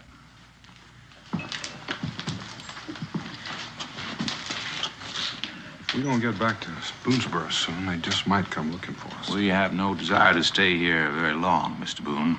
You poking around where you're not supposed to, you know we'll have to keep you here until we get away. I'm sure you understand that. You've made that pretty plain. We'll get you out of here as soon as we can, but in the meanwhile, you won't try to cut and run out, will you? I'm not a fool, Sergeant. I wouldn't leave my wife and son here with you. Well, I'm delighted to hear that. That'll make it a lot easier on all of us. Boy, since you're awake, why don't you, go on out and get some firewood for the fireplace, huh? Michael here will see that you don't get lost. You two fellas get back to your dinner. Is that what you're waiting for? The bearing to be over with? Ma'am, we are looking for an Army payroll that was delivered here 3 days ago. Colonel, unfortunately, buried it, or we would have been long gone before you got here. What are you going to do with us? As I say, we haven't had time to talk about it or think it over, but I just had a thought standing here. Maybe I can make a deal with you. How would you like to guide us up to Canada? Would that interest you? My wife and son go free? You know, you look like an honest man, and I trust you. But I don't trust you that much. You might get us out there and lose us in the bush. No, sir. Your family goes with us, or there's no deal. Why don't you think it over? You'll have to excuse me because we have a lot of work to do now. Ma'am, I wish you a good evening, and if there's anything you need, Mr. Hanks here will be waiting outside.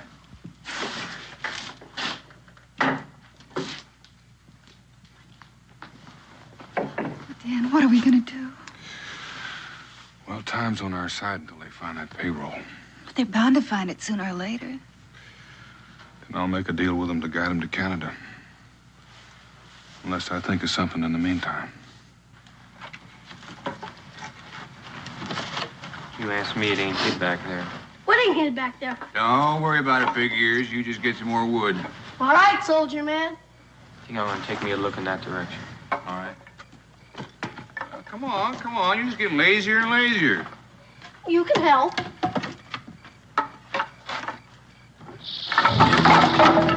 What's the matter, boy? I heard something in the pile. Might be a rattlesnake. Oh, you thought you heard a rattlesnake? Oh, that's funny. I didn't hear any rattlesnake.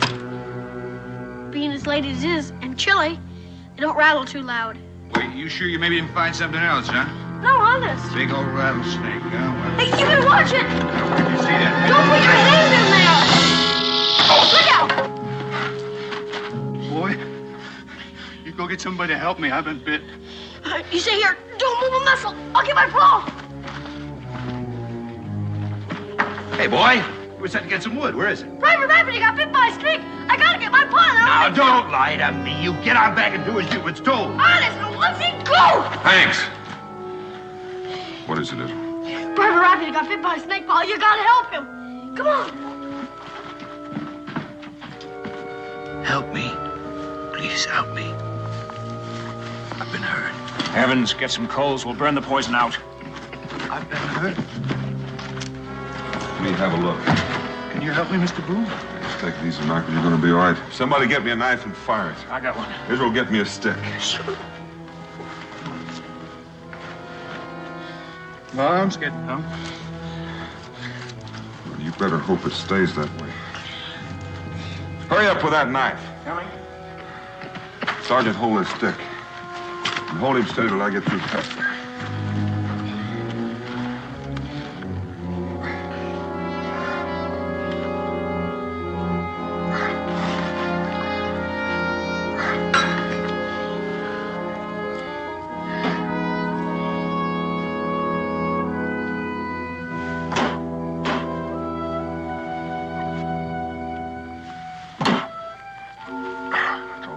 For now. He's going to have the chills when he wakes up. I'll take him into the colonel's quarters, wrap some blankets around him. My wife will look after him.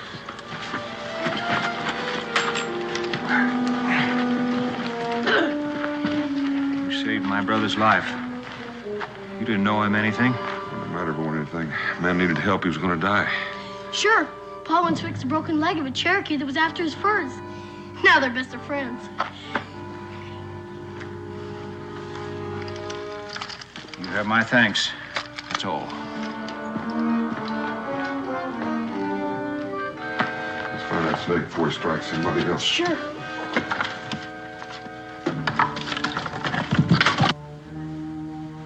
I guess I owe you my life. My husband's the one you should be grateful to. I'm grateful to both of you. You don't know how much. Only wish there was some way I could show it. There just might be. It's no use, Paul. I guess he's gone.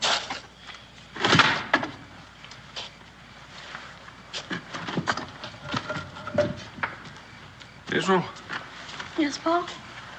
you were the one that went after the wood. Uh-huh. Well, why was it that Michael's the one that got bit? Well, you see, he thought I found something. He wanted to see for himself. I told him there was a snake, but he just went right ahead. What do you suppose he thought I found? That money pouch. He seemed bound and determined to find it. Could it be in a big leather pouch? This might be. I know where it is. You do? Sure, I saw it. Well, I'm listening. I saw Private Evans put in his bedroll when I was gathering wood.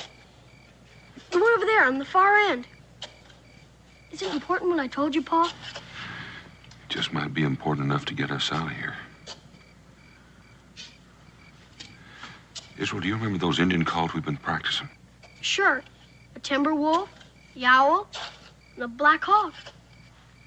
Not now, son. You see those deep shadows over there? I want you to go over there, count 100, and then let loose. Then I want you to get that money bag and throw it down in the cellar. Then hide until it's safe. You understand? Israel? You're a good man.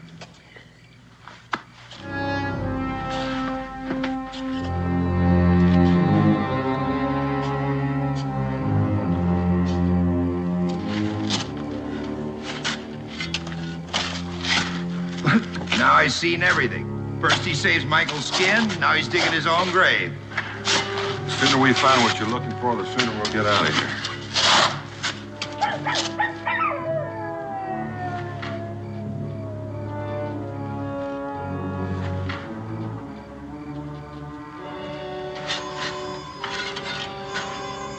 What is it? Could be the Shawnee have come back. Man of the stockade, you come through, Boone.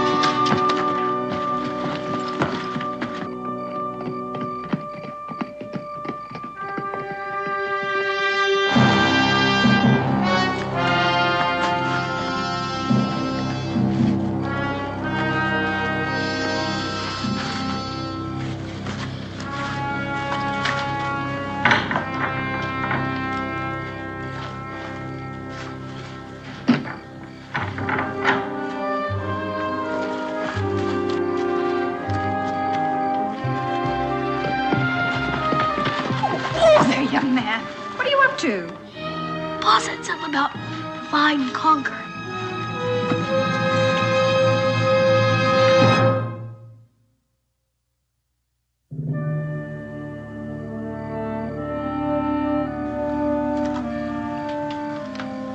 I didn't see nothing.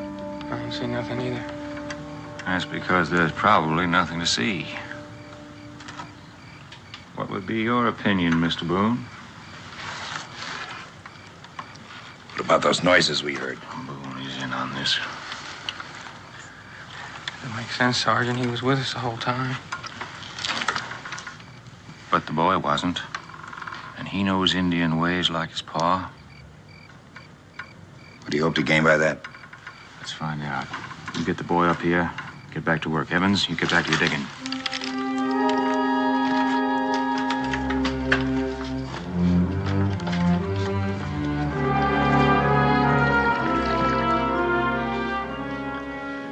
He's gonna gonna die, we should get it over with.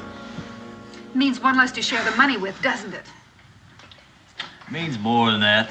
We can't afford to stay here too long, and who knows when he's gonna be in any shape to travel. Crane, Sergeant wants to see the kid. What does he want to see Israel for? Ma'am, I didn't ask. Israel, It's all right, Ma. Pa's out there.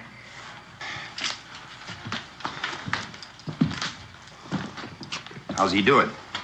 No change that I can see. I'll take over here. You go on out and help Evans with the digging.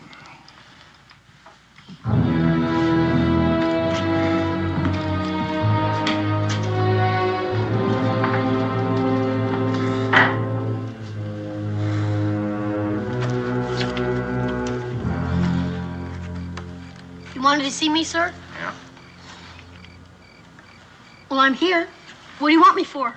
Why'd you do it, boy? Do what? Make those noises so I'd think the Indians were out here?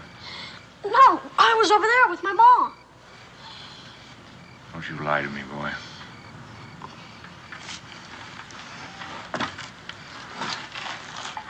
Since you are an Indian expert, Mr. Boone, maybe you could stand up here for a little while. Anything you say, Sergeant. Yeah, well, you stay put. I'll be watching you.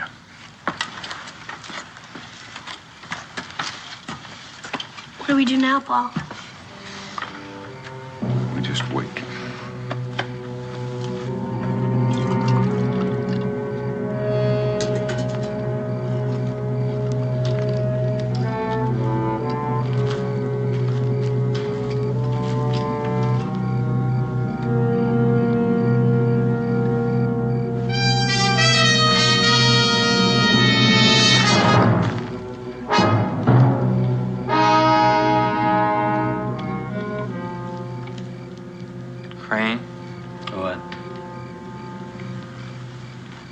How long you been here?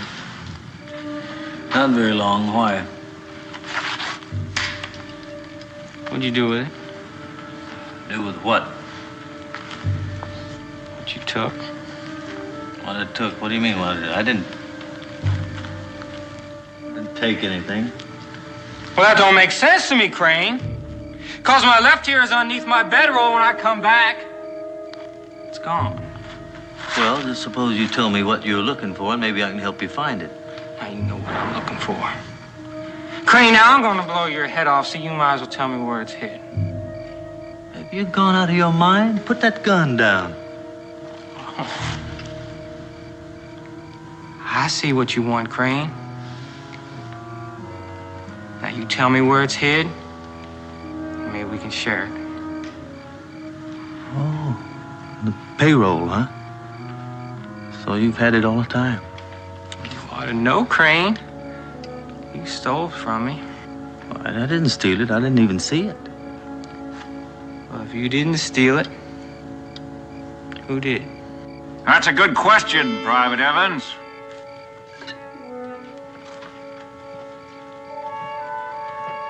That is a very good question.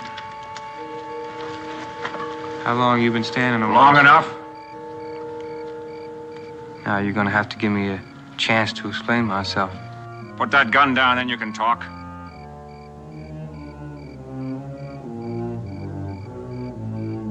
Yes, sir. Well, you see, sir, I hadn't had the money very long when Boone started yelling Indian. So I figured I'd better put it in a safe spot. But I meant to give it back to you.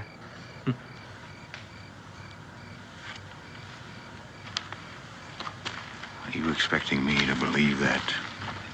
Well, yes, sir, I am, because that's the way it happened.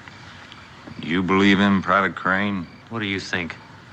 What are we going to do with him? I think we ought to line him up against a wall and shoot him. That's too easy on him. What do you think we ought to do with you, Evans? Well, I don't think you should do anything to me, sir. I never meant to steal the money.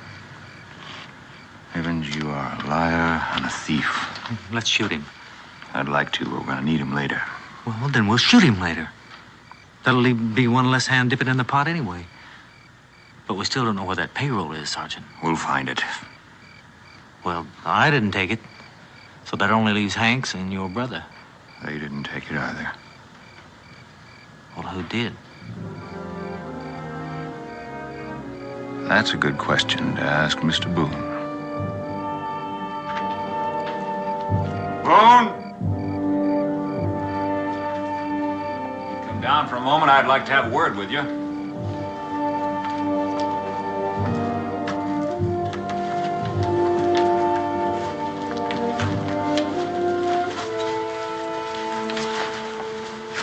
That was a good plan. What plan? Those Indian calls to attract our attention. Sounded like Shawnee to me. They weren't Shawnee. You know it, and I know it. Come on over to the campfire. We'll talk about it.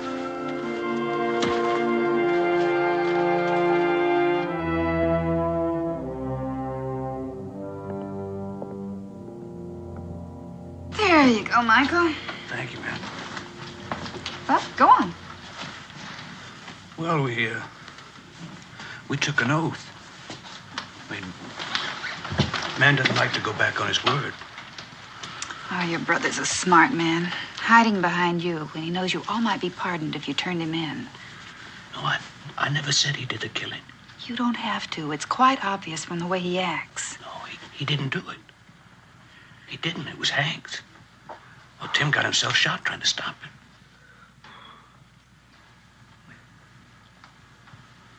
What were you under arrest for? Desertion. Other things. What other things? Well, my brother got himself thrown in the guardhouse for hitting an officer. He didn't mean to do it. He was drunk.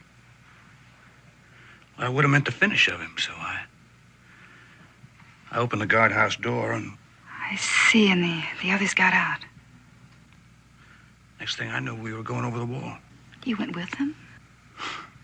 Well, there wasn't much else to do. I mean, I should have known it was me let him out. Have you ever given any thought to what's going to happen to you when you get out of here?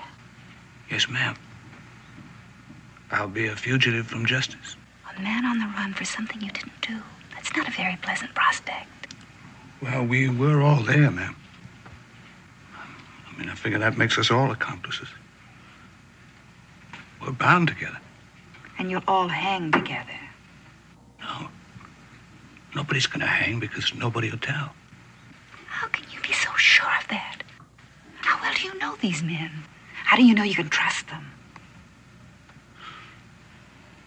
Well, I don't really know any of them very well. Except my brother. What's on your mind, ma'am?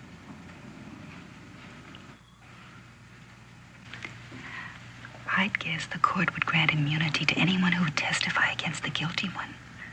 And there might be a reward for the return of the money. No, it's too late for that. It's too late for me even to help you. Even if I wasn't in any shape to do it. Michael, you can talk to them. Maybe one of them.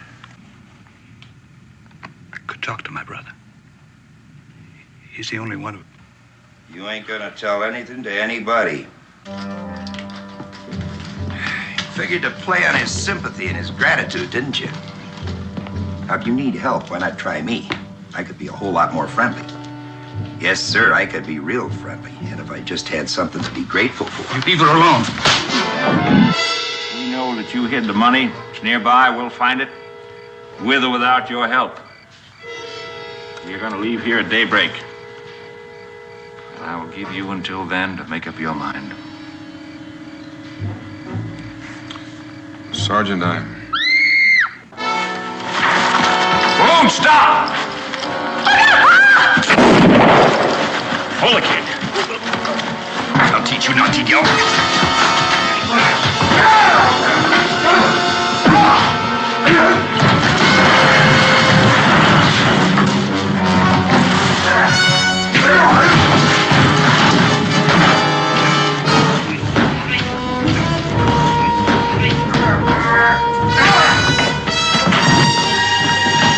That's enough, Boone.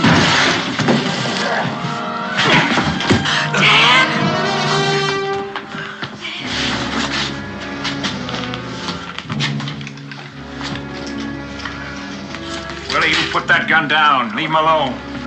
I'll kill him for that. You're not going to kill anybody. You give me one good reason why I don't. There's been enough killing around here. Besides, we need him to guide us up to Canada. I'll kill him when we get there. Pa! Stay here, boy.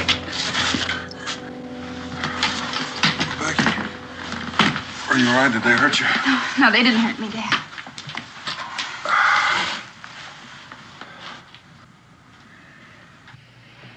Come on, Boone. No, it can wait. Boone? Would you leave him alone? Can't you see he's hurt? He's all right, ma'am. I didn't hit him hard. Mr. Boone, we decided to wait until morning for your decision, but since we're all here now, let's settle it. Where did you hide the money? I told you what the deal was. My wife and son go free. I'll show you where the money is and guide you to Canada. And I told you you have nothing to bargain with, not if you care about your family. Sergeant, I don't believe you'd hurt either one of them. I wouldn't. But I'm not sure if Willie Hank's here. It'll be a pleasure, Mr. Boone.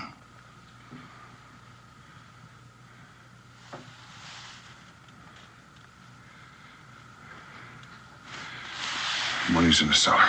Crane, check the cellar. Leave the boy. Pa! Sergeant, I'd like to ask one question. Go ahead. What guarantee do I have that my family won't be harmed once we get to Canada? Speaking for myself, you have my word. What about Hanks and the others? You'll have to talk to them about that.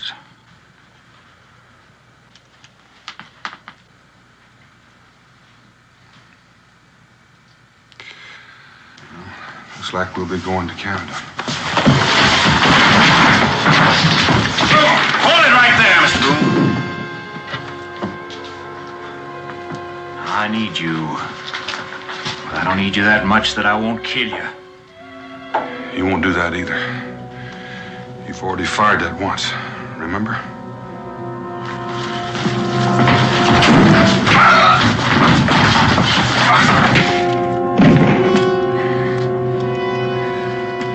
Boone?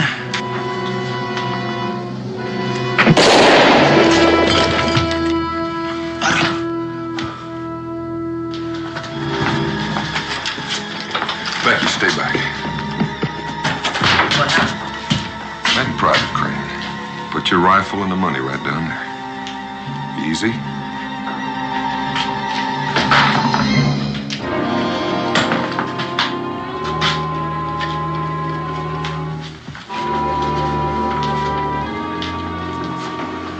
Jim? Yeah, I'm sorry. I'm really sorry, but I didn't mean to go against you. They'd have shot Boone.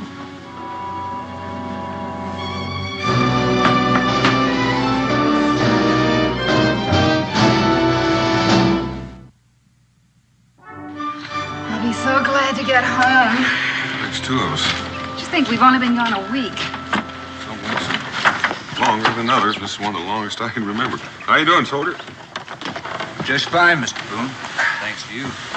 Well, I'm the one that owes the thanks. Hanks had me dead centered. Mr. Boone, you think the courts will go easy on my brother? They will if I have anything to say about it. And he will. I was just thinking, you're the only man I know who can say the luckiest day of his life was the day he was bitten by a rattlesnake. All right, Israel. Let him go.